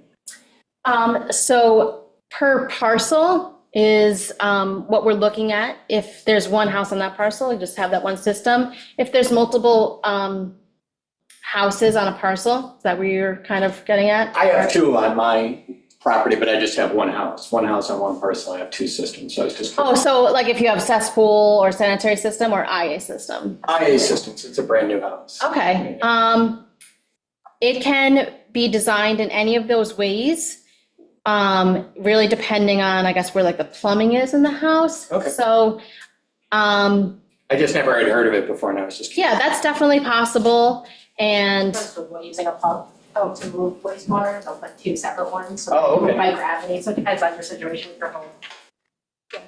sorry, I forgot to share. My colleague Jennifer Priest is here, the environmental projects coordinator for this IACE program as well.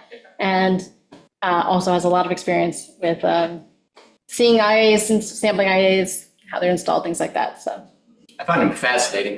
When the company comes out and they draw water samples out, it's crystal clear water that comes out the other end. Yeah, it's surprising that that's wastewater, right?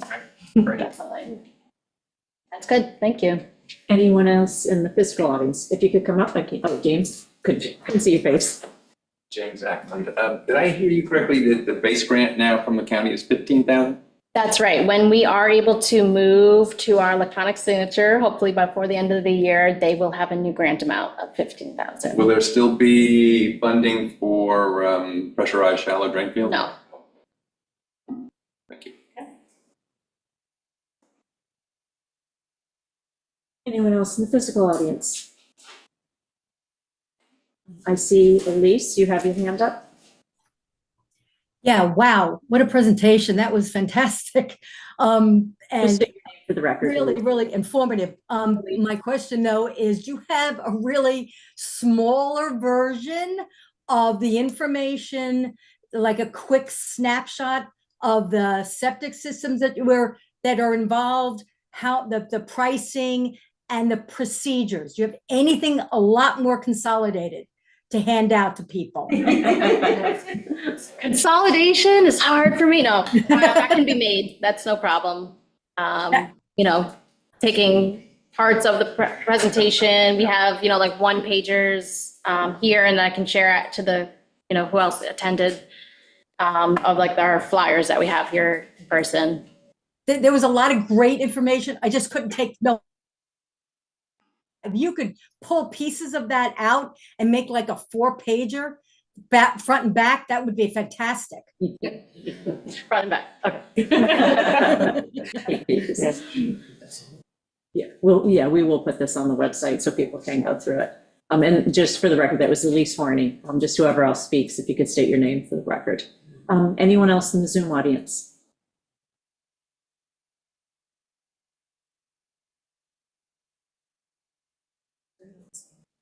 Just to be clear, we should tell everybody where this is going to be on the website.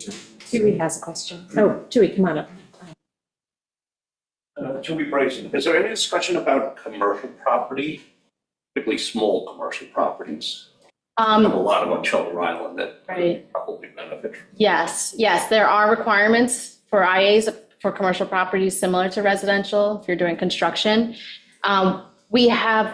We did not have any commercial grant program in place.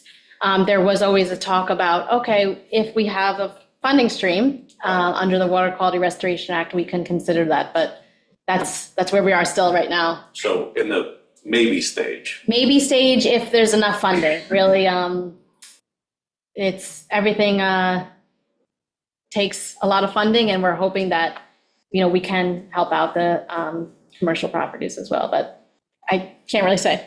I don't make those decisions. Thank you. Anyone else?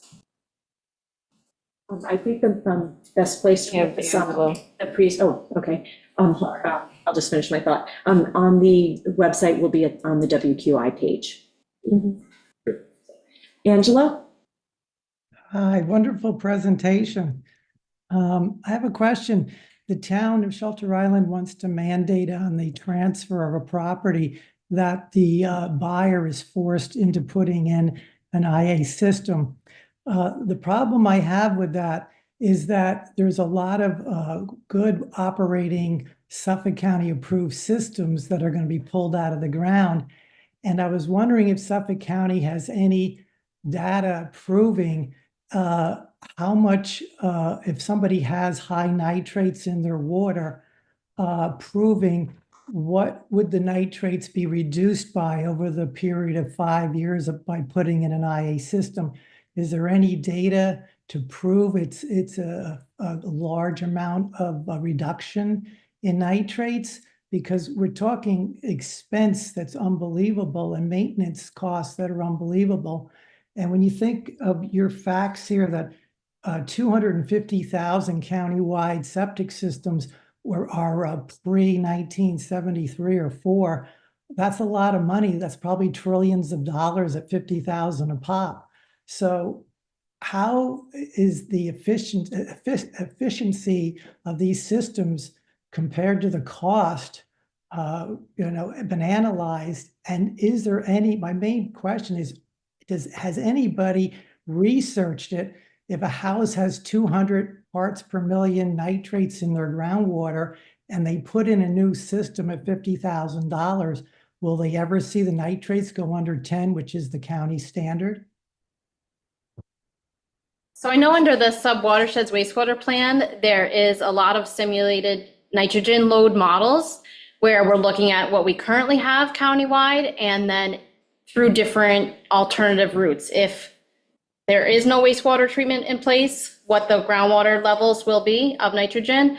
And if you do put wastewater nitrogen in place, and there are many graphics and parts of that Subwatersheds Wastewater Plan that look at that very closely. And we might be able to zoom in on a specific area. But we do know that the technology that's available for wastewater treatment whether that's a sewer system or an on-site wastewater treatment system, does remove the nitrogen.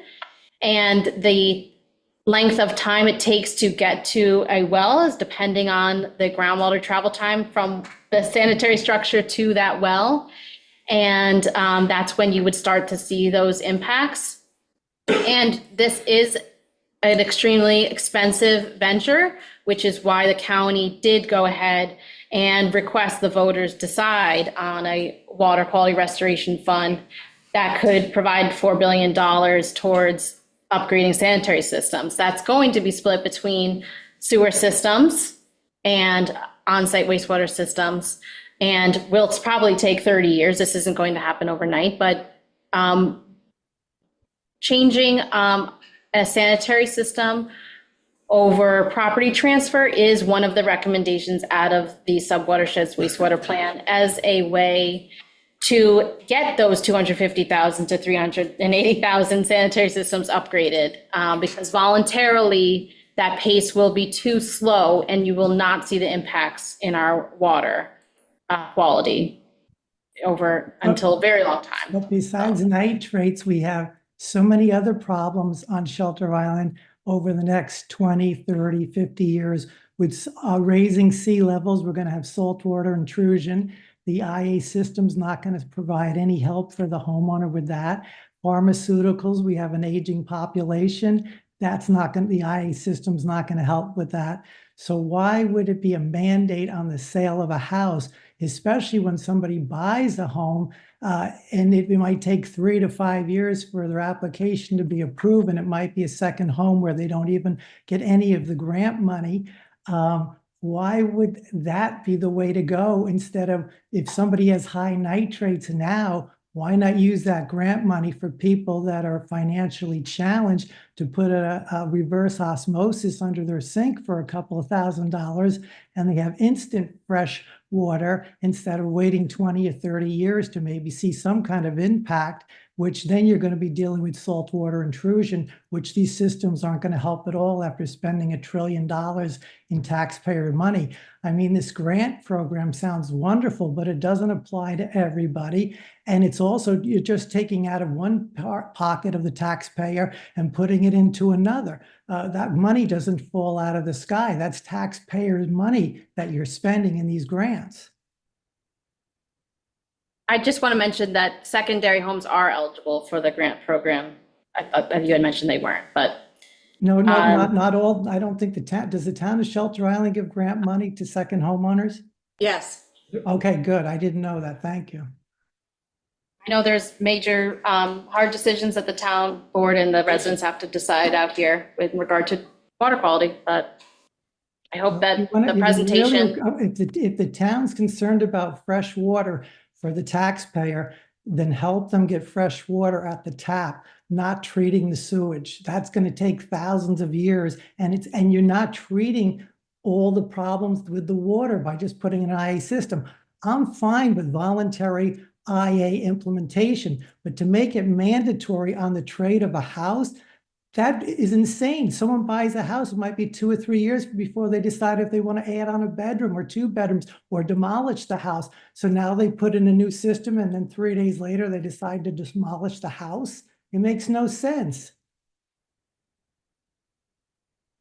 Thank you. Anyone else?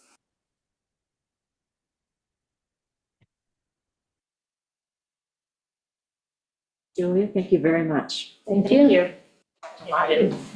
Thank you.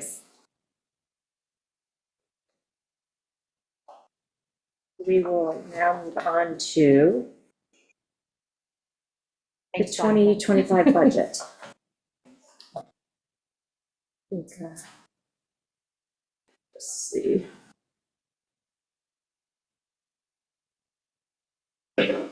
Shelby was going to come in and just make sure we don't miss anything.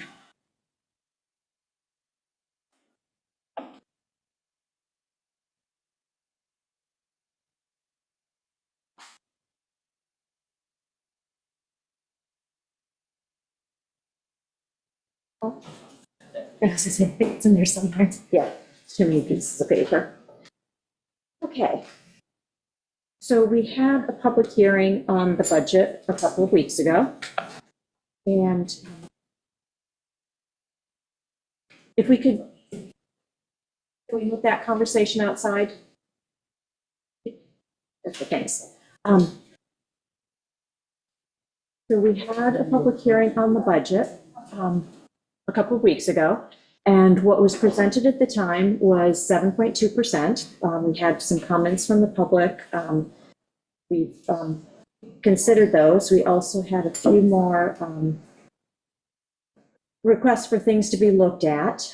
We also got some more information on health insurance costs and ran those through, recrunched the numbers. Unfortunately, the health insurance costs went up more than we would have liked. They went up 155,000, which is over a % increase.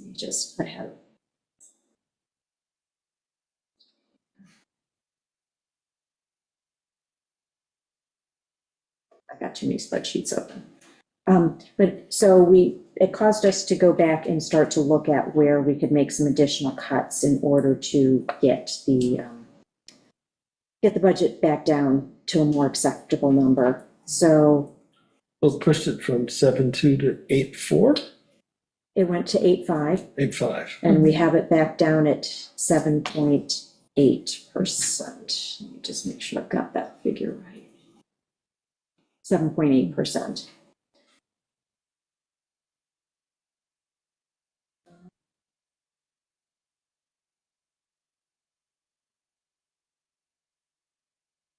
Shelby has a list, which I have someplace in here. That's my list, yeah, Shelby had a list. This list is confusing. What? Shelby's list is confusing. Oh, your list? No, that's my list. No, there was Because I had another dollar one. changes and she had the other. Let me just Email. Or did she email it to us? Yeah, I said this one for.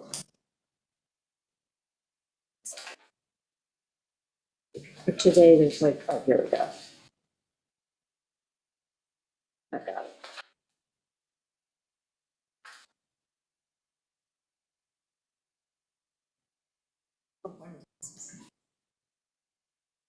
So some of the changes that we had were, we had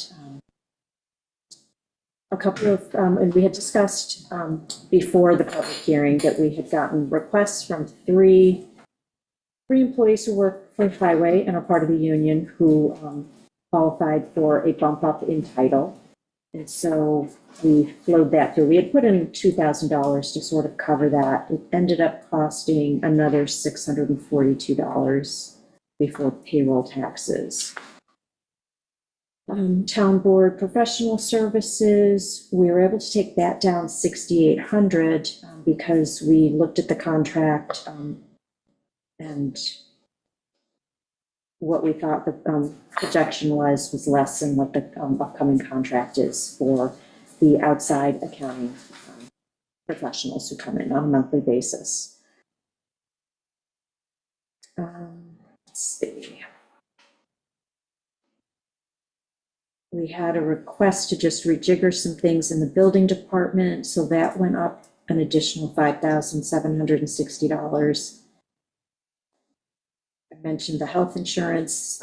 With all of the changes, we recalculated the MTA and Social Security taxes. That added another $5,685.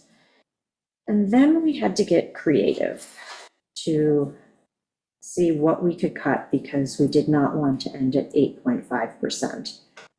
So one of the things that we discussed,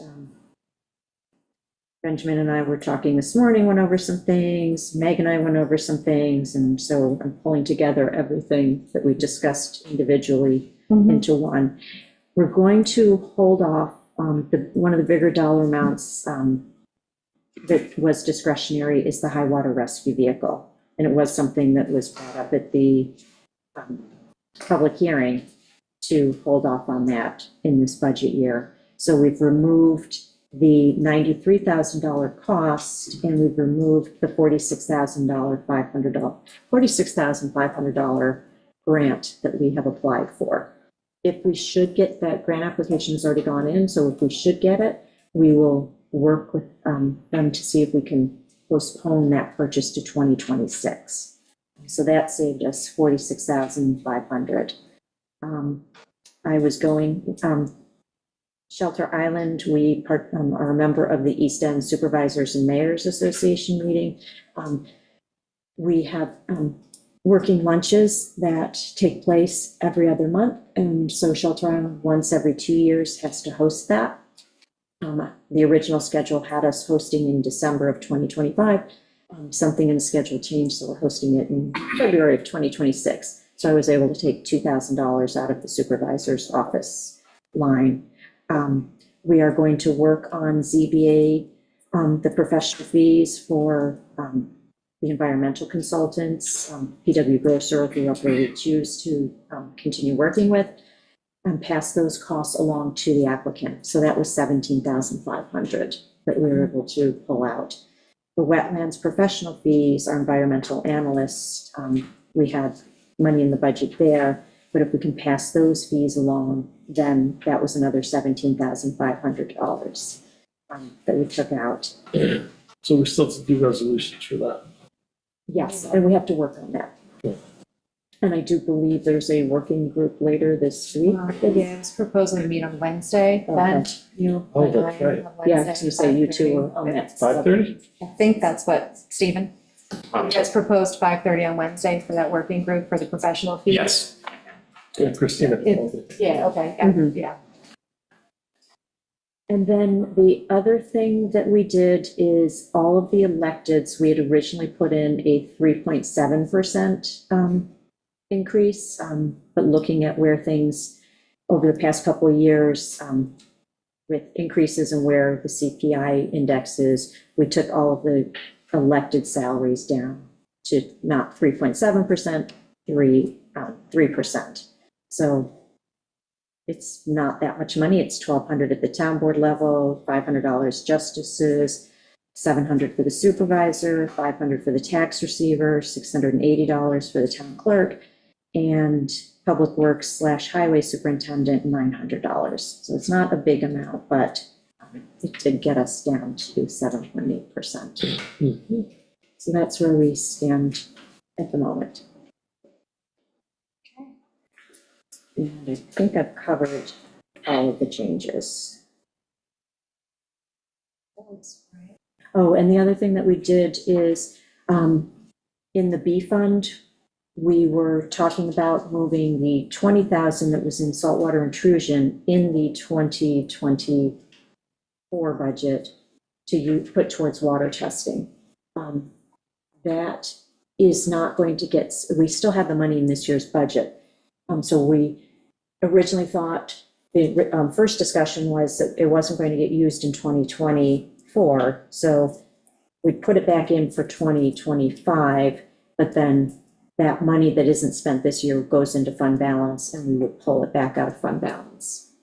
So, yes, so it still is, even though we've talked about and said we're going to move forward with water testing, that's not going to actually happen. The water testing after yesterday's WAC meeting, sounds like it won't happen until 2025.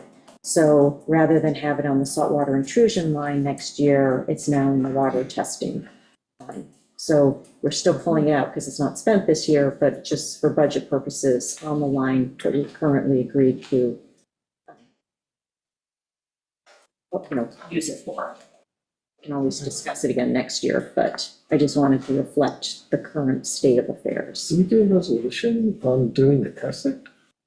No. No, but Yeah. We haven't set that up yet. no, but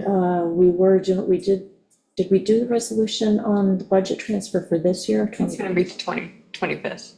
The 25th, okay, so we thought we were going to pass that on Monday. Okay, we should talk about that. So we're gonna transfer it We were just gonna transfer it from the saltwater intrusion line to the water testing line. Oh, But since it's not likely that we're going to spend the money this year, we Yeah. can pull that resolution because it's not happening. I think it's gonna take a little There's longer for 1 that. month, then we still haven't established a whole protocol and everything Yeah. for yeah. We can get getting into, yeah. rebates and whatever. Yeah, we'll talk about that a little bit more when we do the board report. Yes. So I think that was the last thing. Have I missed anything, Shelby? Just, you want to say the tax impact? Yes, you sent us, yeah. I didn't think to sneak in. 205. So for a house that's valued at $1 million, Yep, then, it's $205 is the tax impact. So if your house is worth $1 million, you're gonna pay an additional $205 in taxes for the town. for the town. And our school, fire. And Yes. library. Library. Yes. Where do we stand on the audited financials for 2023? I know we have the draft.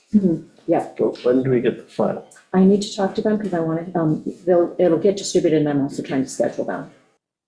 So we're just about there. Okay. Yeah, I think in December we will, thanks.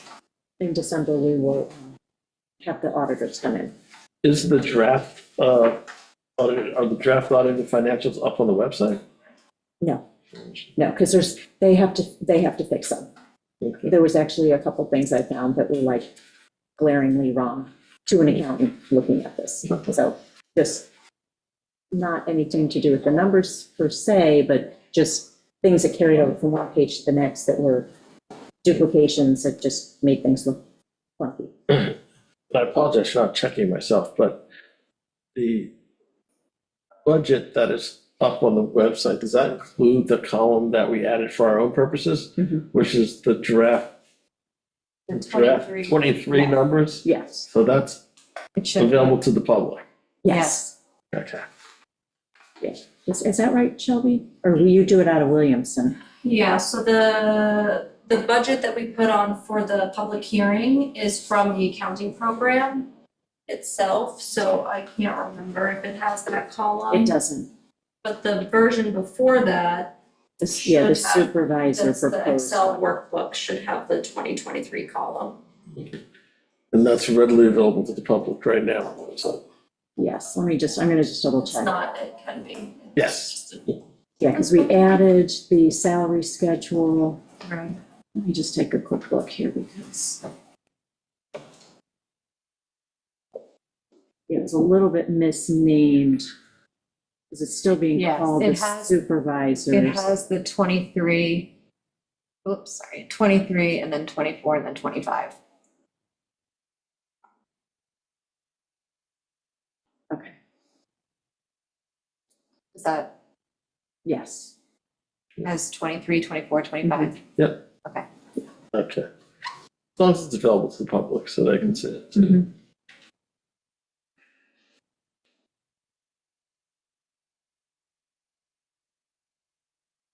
And our biggest struggle this year is just the retirement and health insurance costs increasing. That was like 4.5%. Yeah, I think that's an important thing for everybody to know. I Mhm. mean, of this 7.8, how much of it is benefits, employee benefits? 4.5%. 4.5% of the 7.8%.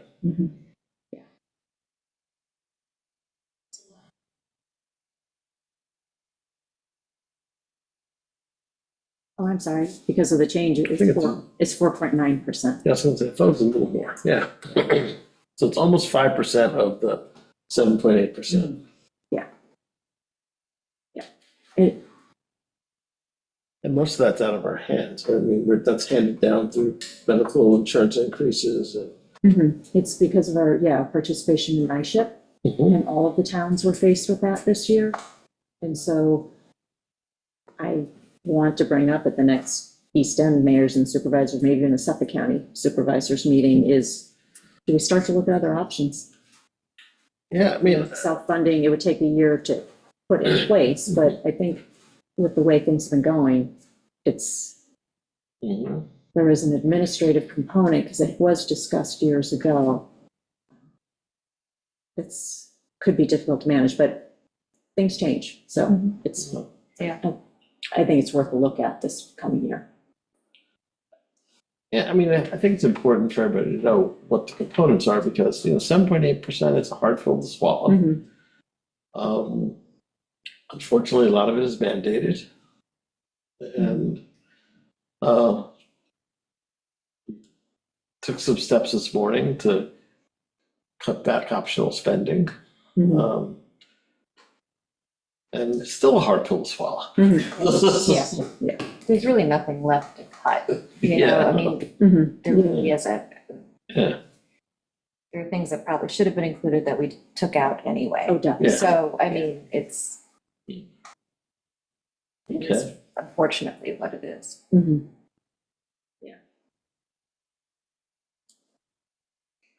Any more questions?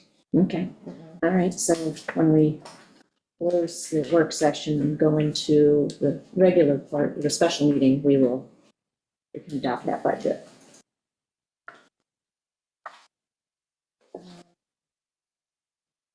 Board member reports.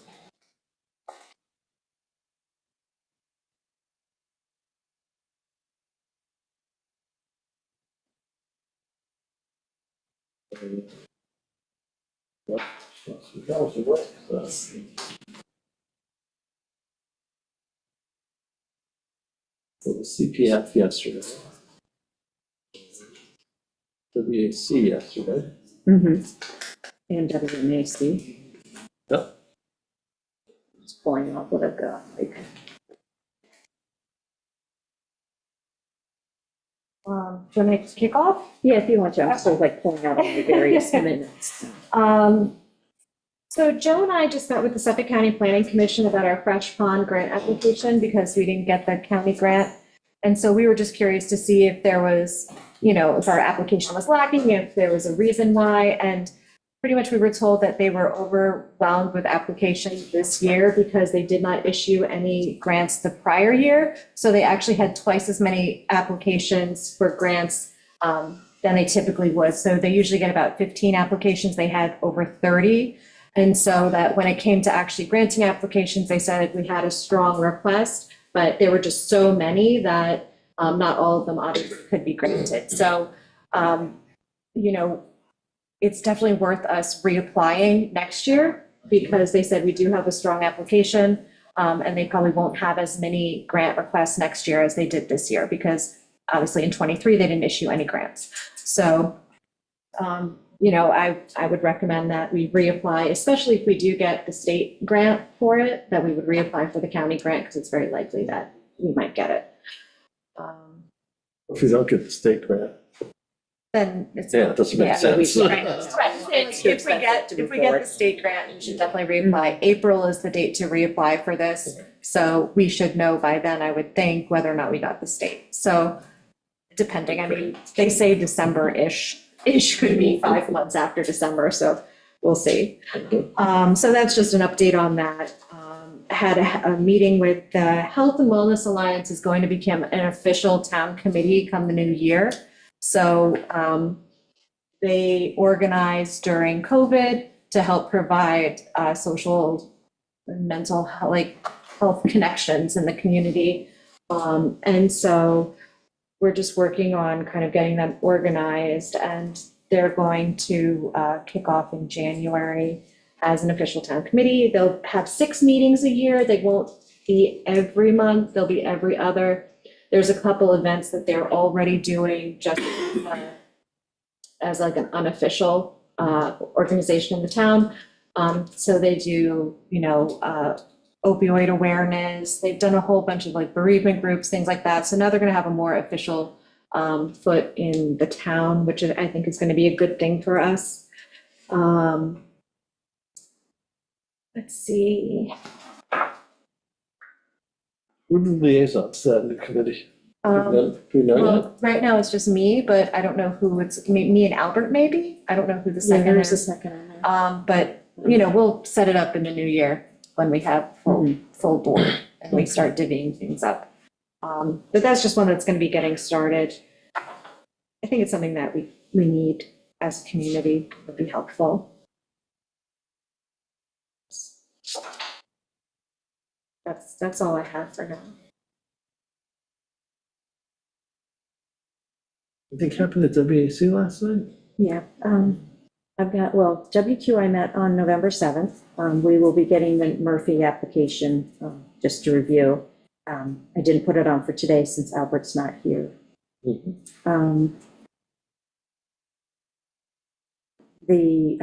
Obviously, a couple members from WQI came today so that, to listen in on the county's presentation, but there's also discussion of continuing to do a forum at the WQI level to try and continue to encourage people to voluntarily install.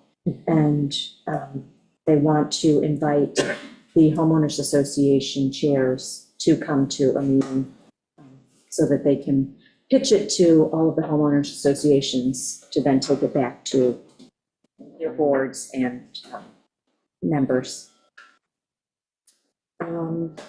Community Housing Board met last week. One of the things was, the big discussion was the changing from an RFP to an RFQ, so we will address that. The funding to date is up to $695,000.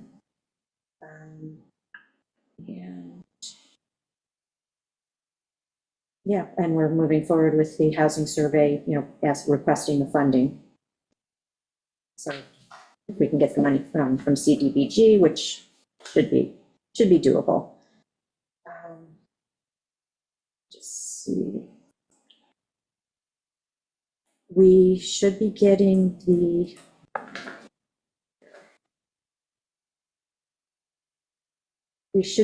the stewardship plan from CPF on the Artist Lane. So at a future town board work session, we will have that presented to us, and then we can adopt that. The subcommittee working on the CPF acquisition plan is going to be scheduling its second meeting coming up soon.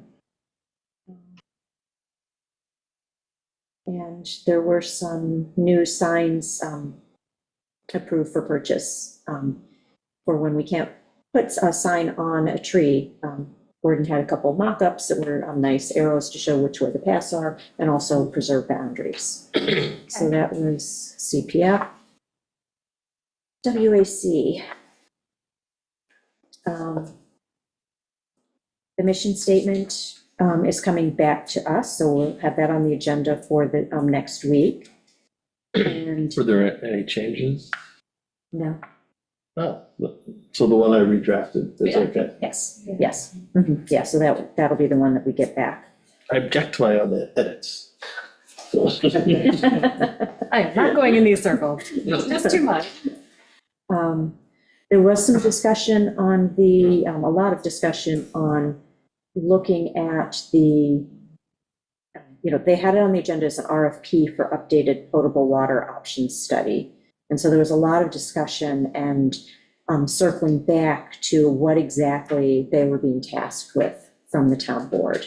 And so where Meg and I were both there, so where we landed, I'm not a liaison, so I haven't been to all of their meetings this year, but we brought it back to taking an inventory of all of the different types of water tests, surveys, documents, reports out there, and pulling them all together and coming up with what is the report, when was it issued, what was the remit for having that report or what survey, et cetera, done, and what was the conclusion, so that they start to pull that together and also to figure out what gaps we have. So that's where we landed, and that was my understanding. Yeah, we need to figure out exactly what the ask is when it comes to the RFP or whatever it is we want, what study we are looking to have done, because there's confusion as to exactly what the objective is. I think there's some confusion at the board here and definitely at the WQI as to what the ask is. Right, WAC, sorry.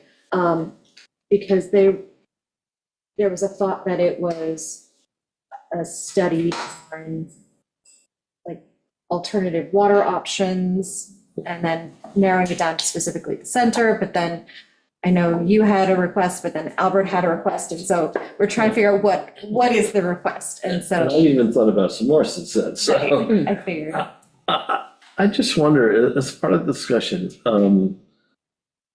would it make sense to try to find a water quality specialist to help us with this and kind of give us some direction as to what we have, where we should go? And if you're gonna use WQI money, that's pretty good use. Well, that was one of the questions, is where, like, do we have any funding? So in the regular town budget, we don't have any funding for this. So we do, if we're, No funding.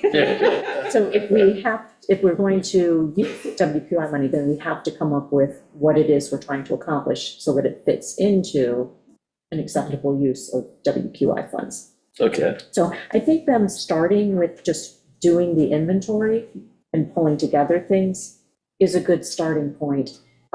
We should put it back, maybe on the agenda in a week or two before their next WAC meeting, just to like make sure we as a board are giving them clear tasks.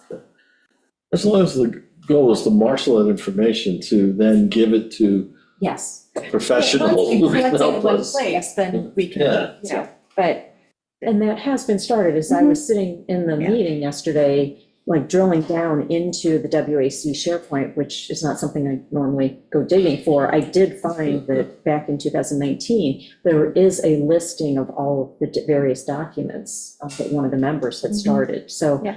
we do have a starting point, and then we can just expand upon it. But we are clearly going to need to bring in professionals. We just need to Yes. have a direction It's definitely and- time overdue. and a clear scope of work. right. Okay. And one of the requests from the committee was that we figure out what kind of professional we would be comfortable in accepting their Findings? report. Yes. Yeah, Yeah. because, you know, there's a feeling that if we just don't agree with the findings, we reject the professional. So we need to make sure that Or the other way around. they want to make sure that there's confidence in moving forward, so we're not wasting money. That's fair enough. As I'd mentioned when we were talking about the water testing, at the next meeting, Joe is going to pull together the testing procedures and how, you know, how that outreach will work, and we can put it on the website. But that's why this is clearly not going to happen in 2024. Okay. That's that. WMAC met last night. Watch that one. But I don't know. Yeah, we'll be getting they approved the Island Boatyard bulkhead application, and they're sending the Cummings mooring application back to the applicant. It needs more information for exact siting. Isn't that where they're supposed to recommend the mooring? They couldn't recommend a They solution. wanted some more information because it's a riparian mooring, so there's no boat information attached to it. So there's a little bit of concern as what kind of boat they're going to put on it, what kind of scope it would need. It was pretty far into the shoreline, so they thought, do we want them to put it out so that the line, I'm trying to think of the right word, let's think. Well, no, they want to make sure like the line of the line, sight for yeah. all the. Moorings are in a Similar. center. I can't remember the terminology. It's It looks used in better the. that way around. Yeah, and they had 800-pound tackle, but it was so close to shore, they're like, if you're gonna put a large boat, it's gonna end up in your front lawn, so, you know, we need to have some concept of what you're planning on putting on this mooring in order to judge exactly where it should go and what is the depth out there, what depth do you need, that kind of thing. So there just wasn't enough information to be like, it was originally, I guess, a stake and mooring pulley, and they're like, well, depending on what you're gonna put on here, is this really what you want? So that's why they kicked it back for a little more info. It was know stick the and pull. Yeah, but it was like located like it would have Like it been. was. It was, yeah, it was Yeah, one very further close up to is shore, state. yeah. Yeah. And then Bo reported that scallop seeding, 88,000 scallops, eggs were put in Cockles Harbor and 44,000 in West Neck Harbor. So. A question for you all. I'm done with reports. There is an event that I was invited to go to on Friday for Fred Thiel at the church in Sag Harbor. And they, one of the things that came back recently is, who's going to be giving proclamations for Fred Thiel? So I was going to see if it would be all right to work with Amber to come up with a proclamation that I could take with me on Friday, and we will read on Monday. 100%. That's fine with me. Yeah. Okay. I was like, you don't want me to read a proclamation. I've never written one before. I can't write one. Yeah, but he's been a great partner with Shelter Island over Yes. the years. Has helped us. It's done great for the son. Yeah. Great stuff. You need it Friday? Well deserved. That's all that I had. I know, did you want to talk about the library for a minute? Because we have on here a resolution, so we can either do it like first, second, and then discussion, or do you want to discuss it before we get there? We can discuss it now. Well, there are two issues. One, I know Albert had a couple of questions, and he's not here to ask them. And I haven't finished going through the PW Grosser stuff. So I respectfully request that we discuss this next week. We have a town board meeting on Monday. So I have reviewed the PW Grosser report and read through the, oops, don't kill yourself back there. Do feel like everything that we need is incorporated into the resolution that's been drafted. So in order to keep things moving, if we're going to push this till Monday, could you review it? And if you have any questions, then ask us to pause it on Monday, because we wouldn't have another opportunity to discuss it until Tuesday. But if No, we you're, can do it Monday. if you're content with, reviewing it, through the rest of the week, then we can adopt it on Monday. Sure. No problem. You know I'm what? fine adopting it now or Monday. I mean, I read through Yes, everything. but we need three of us. and I know, there's only three of us, and two of us are We can't adopt it today. I'm sorry I'm delaying another few days. But No, because the public hearing is closed. Is this being delayed until Monday? Yes, yes. Outrageous.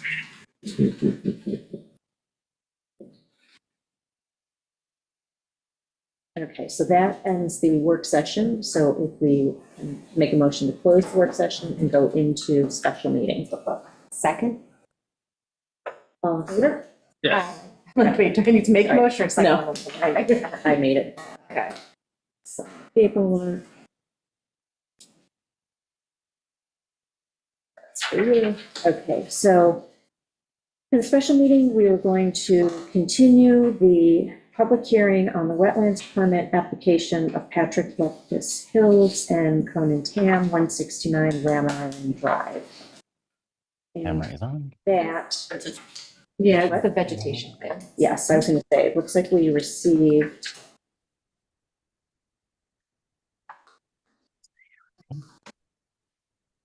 if someone can refresh my memory, because I'm, We received Right. the EAF parts 2 and 3 in a long Okay. form essentially, Yes, and then okay. the vegetation plan, which were the two things that we had requested. So I think that's all the things that we needed to finish the review. As far as I know, yeah. okay. Yeah, it was just referenced in the EAF, but it wasn't provided, and now they provided it. Just trying to remember.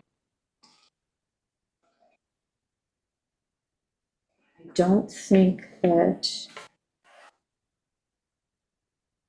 I do remember seeing the EAF come in. We got that one and the library at the same time. So I looked through both of them. And then there was also an additional,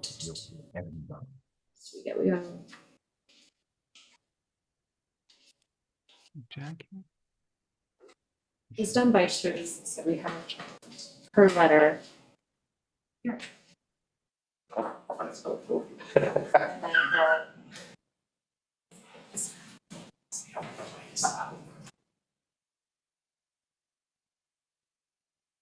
I can still hear you, Steve. As you walk past the microphone. You're not that quiet. Yeah. No, I understand. I didn't have any additional questions for the applicant. Oh, all good. Okay. I didn't either. Is there anyone in the public who has any questions?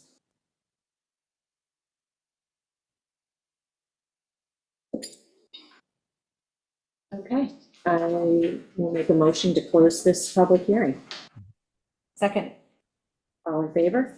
Aye. And we can pick it up at a work session. If I may, Oh, I'm sorry. It's John Bennett. John. I wasn't being very facile with my controls on my board. I just, and when it said the host muted me, I felt I all of a sudden had these feelings of being back in parochial school and being, Mr. Bennett, sit down. So, but anyway, I just wanted to reiterate that you have a proposed negative declaration, and we did provide you with the planting plans. I was wondering, given the fact that we're anxious to get going on this in terms of the upcoming weather, I always hesitate to ask this, but is there a proposed date for a resolution on this? Okay. No, because we have to sit down and go through. Okay. Yeah, so Tuesday would be the earliest we could pick it up for a work session. Okay. All right. Well, and any expeditious. I mean, you have been very expeditious, so thank you very much. I don't want to not be anything. Based on the emergency, we could do a special. That I was going to say, Tuesday. because, we could do that. Okay. Because we do understand the sensitivity of. Just if someone could let us know, that's all. That would be great. And thanks for listening to us as always. You guys are great. Thank you. And I'll just put a caveat on that. I mean, if we come up with anything, we can draft something, but when we discuss the application, if we come up with anything, we push it to December 3rd. Of course, I understand. All right. Well, thank you very much. Have a great Thanksgiving, all of you. Thank you. Thank you. Okay. Thank you. Okay, so we're closing the public hearing, which means that we're closed for input from you as the applicant, as well as anyone from the public. So then we take it back to the town board, and the town board goes through the application and things that we've looked at, discussed, if there's any stipulations, restrictions, and there's always the usual, you have to have a certain amount of insurance coverage and, barrier, protections for the wetlands, things of that nature. So we discuss that at a town board work session.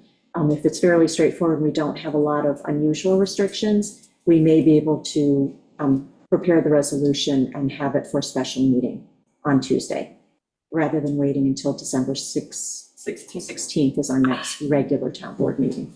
So we may be able to take care of it next week or December 3rd, depending on how the discussion goes. That would be great. Thank you. Okay, so we're back to motion to close, seconded, all in favor? Aye. Okay, all right. So Thank you all. the next. Yes. Yeah. Like, what day of the week is it? We'll talk about it on Tuesday. Tuesday, yeah. Always Tuesday. Yeah, always Tuesday. Yeah. All right, so now we're going to have a public hearing on the proposed local law to extend the moratorium on processing of dock applications. And so Amber, you have this isn't a continuation, I just said it. I figured as much. Well done. Okay, awesome. Okay, the purpose of this is that we are going to be setting a public hearing to look at the revised changes on the dock law. We'll be setting that public hearing on Monday for December 16th. So we have gone back to Suffolk County Planning Commission, gotten the approval to extend the moratorium. We have their permission. So this is just to set the public hearing. No, this is the public hearing. I'm like, my brain isn't working today. So this is the public hearing. So we'll open it up to the public. If there's anyone who Anyone wishes, opposed to a 3-month extension on the dock moratorium? or who wishes to speak in favor of it, could be Yeah, that either too. or, in favor of or in opposition to. See no one. Okay. So, Just want to clarify for the record. Unfortunately, there was barely a quorum at the Suffolk County Planning Commission, but the vast majority voted to approve. Mhm. But there was not enough due to the barely, because there was 2 people who voted against it. So now there was no action. Meaning, so basically, it's not a yes, it's not a no, but it's, so we can proceed To as your like it is. Yes. will they pick it up again at their next meeting? No, Okay. But So then it's just they're not updates. gonna move against it. correct. They didn't have enough votes to approve it nor disapprove it. Okay, that's good to know. All right. Thank you for that clarification. All right, so I'll make a motion to close this public hearing. Second. All in favor? Aye. All right, so we can now move on to resolution. Ooh, I'll start because it's short. Go for it. Whereas pursuant to section 108 of the town law, a public hearing was duly held on 6th day of November 2024 on the preliminary budget for 2025. At this time, all interested persons had an opportunity to speak in favor of or in opposition to any and all items therein contained. And whereas the budget has been available for inspection by any interested persons at all reasonable hours, and whereas the town board has revised the preliminary budget, now therefore be it resolved that the preliminary budget as amended is hereby adopted to and declared to be the annual budget for the year 2025. So moved. Second. All in favor? Aye. We need a roll Oh, call. roll, okay. Lars? Aye. Diane? Aye. Brock Williams? Aye. Motion carried. Thank you, member, forgot that. Whereas the town authorized the commencement of an action pursuant to town law section 268 to be brought in the Supreme Court of the State of New York to, among other relief sought, permanently enjoining ongoing violations of the town code alleged to be existing at the property located at 18 North Cartwright Road, Shelter Island, New York, Suffolk County Tax Map Number 700-15-4-124. And whereas such action has been commenced and is pending under Suffolk County Index Number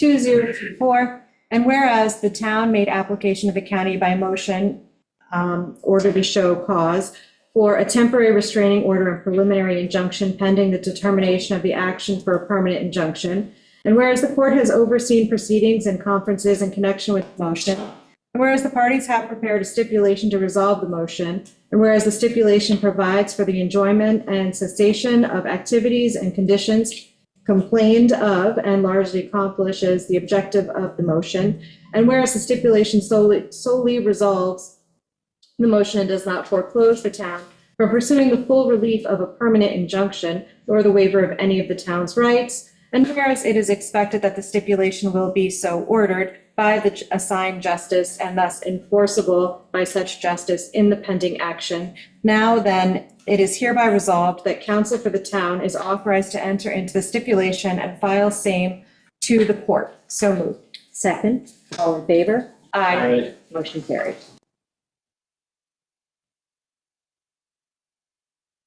Whereas the town board of the town of Shelter Island, town board, has reviewed the application for the proposed building and site improvements at the Pearlman Music Program site located at 73 Shore Road and 65 Stearns Point Road in the town of Shelter Island, New York, proposed action.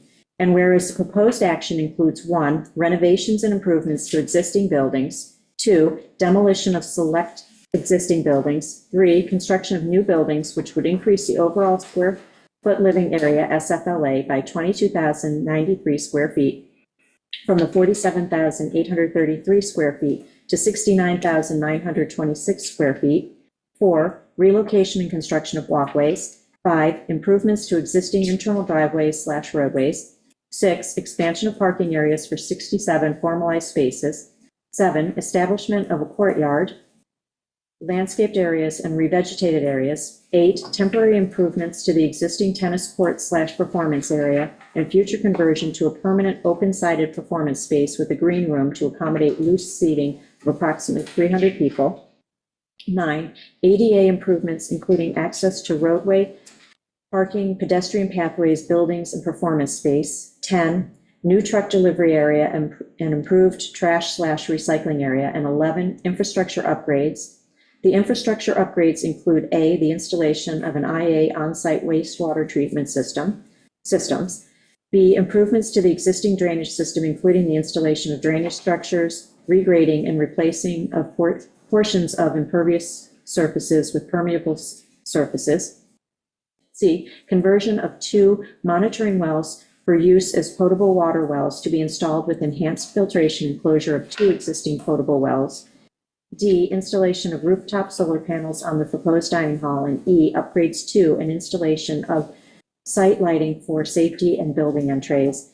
And whereas pursuant to 6 NYC RR Part 617, 6B3I, coordinated review undertaken by the town board on August 6, 2024, with the following involved agencies and interested parties: Town of Shelter Island Zoning Board of Appeals, Town of Shelter Island Building Department, Town of Shelter Island Fire Marshal, Town of Shelter Island Highway Department, Town of Shelter Island Planning Board, Town of Shelter Island Conservation Advisory Council, Shelter Island Fire District, Suffolk County Department of Health Services, Suffolk County Planning Commission, New York State Department of Environmental Conservation, and New York State Department of State. And whereas during our coordinated review, there were no objections to the town board serving as lead agency. Whereas the town board declared itself lead agency for the proposed action pursuant to the implementing regulations of the State Environmental Quality Review Act, specifically 6 NYC RR 617.6B4, and whereas the town board as lead agency has caused to be prepared parts 2 and 3 of the full environmental assessment form with a supplemental analysis as prepared by PW Grosser Consulting, Inc., and also caused consultations to be undertaken with the New York State Office of Parks, Recreation, and Historic Preservation. And whereas the town board has reviewed the aforesaid FEAF supplemental analysis and other relevant information, reports, plans, and assessments, and agrees with the contents thereof, now therefore be it resolved that the town board is lead agency for the action contemplated herein after review of the proposed action 6 NYC RR Part 617 and Section 60-12B3 hereby determines that the above described project is a type 1 action, and be it further resolved that based upon the information contained in the FEAF and other relevant information, the town board is lead agency for the action contemplated herein, and after due deliberation, review, and analysis, hereby determines that the proposed action will not result in significant adverse impacts to the environment, and hereby adopts the annexed negative declaration. So moved. Second. All in favor? Aye. Motion carried. Can I just say same thing for library? I would suggest reading this and this, just because it's specific, and then I think everything else This is, is the same. okay.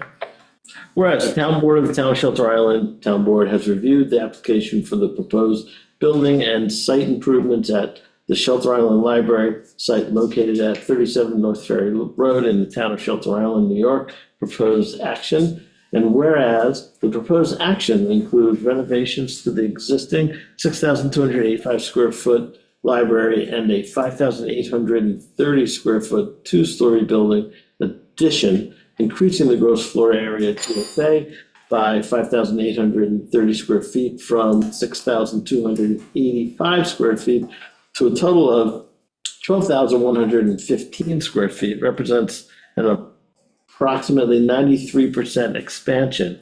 The expansion of existing on-site parking from 21 to 46 stalls includes 14 land bank spaces. The replacement of the existing septic system with an innovative and alternative on-site wastewater treatment system, IAOWTS, the abandonment of the existing water supply well and installation of one new well in the northeast corner of the subject property, which would include a water treatment system consisting of sediment filters, UV disinfection, and commercial iron filters, and a stormwater management plan, including the installation of catch basin and dry wells to accommodate a 5-inch rain event. And same whereas as before.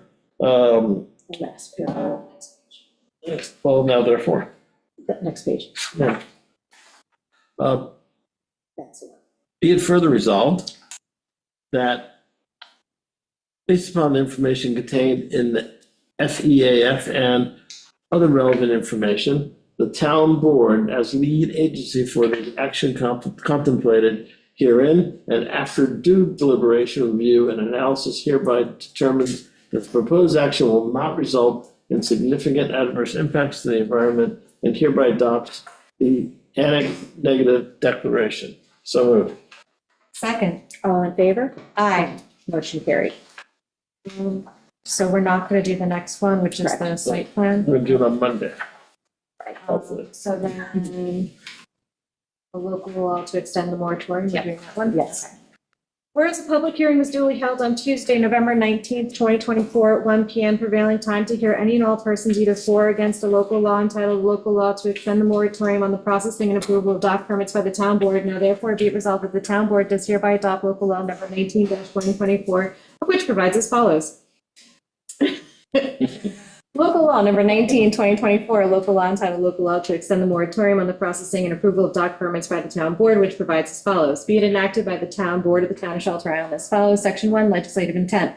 Due to the increased growth and the spread of development throughout the town, including the request for docks along Shelter Island's gravel shoreline and a growing disparity between the town code as written and the needs of our community, the town board enacts 3-month moratorium on the acceptance and review of all new pending dock applications. In accordance therewith, the town board charged the Waterways Management Advisory Committee, WMAC, to review the adequacy of our current dock code and to rewrite some to balance the interests of upland owners' access to navigation against the public's use of the water for boating, fishing, swimming, and other recreational activities.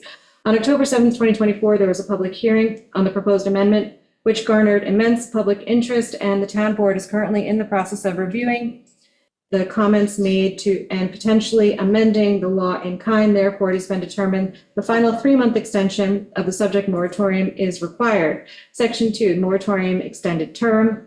A local law number 1 out of 2024 imposing a 3-month moratorium, and local laws number 4 and number 12 extending subject moratorium, requiring that no board, body, committee, official, or employee of the town of Shelter Island shall accept for review, continue to review, hold a hearing upon, make any decisions upon, or issue any permit or approval upon any application or proposal for any construction of a dock located within the town of Shelter Island is hereby extended for an additional 3-month period of time through February 23rd, 2024. B, except as otherwise amended herein, all of the provisions of local law number 1 of 2024 shall be extended for an additional 3-month period of time through February 23rd, 2024. Section 6, authority. The proposed local law is enacted pursuant to New York State Constitutional Article 9 and Municipal Home Rule Law 10, Section 7, supersession, to the extension that any provision of this local law is construed as inconsistent with the provision of New York State Town Law Sections 264, 265, 265A, 267, 267A, 267B, 274A, 274B, and 276. This local law is intended pursuant to New York State Municipal Home Rule Law Sections 10, 1, III, and Section 22 to supersede any said inconsistent authority.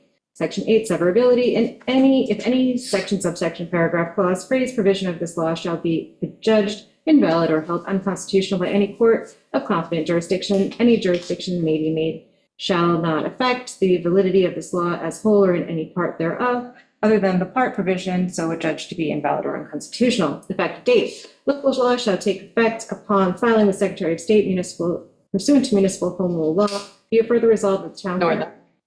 Huh? That was to set the public hearing. Okay. So moved. Second. All in favor?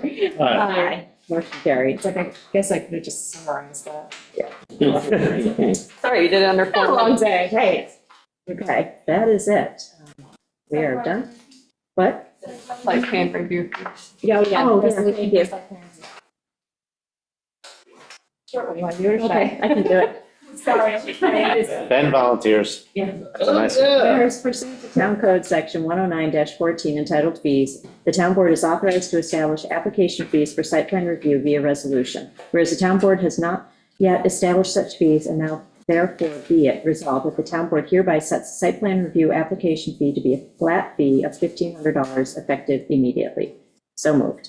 Second. All in favor? Aye. Motion carried. Okay. Now we can close the special meeting. Motion? Second. All in favor? Aye. Thank you, everybody.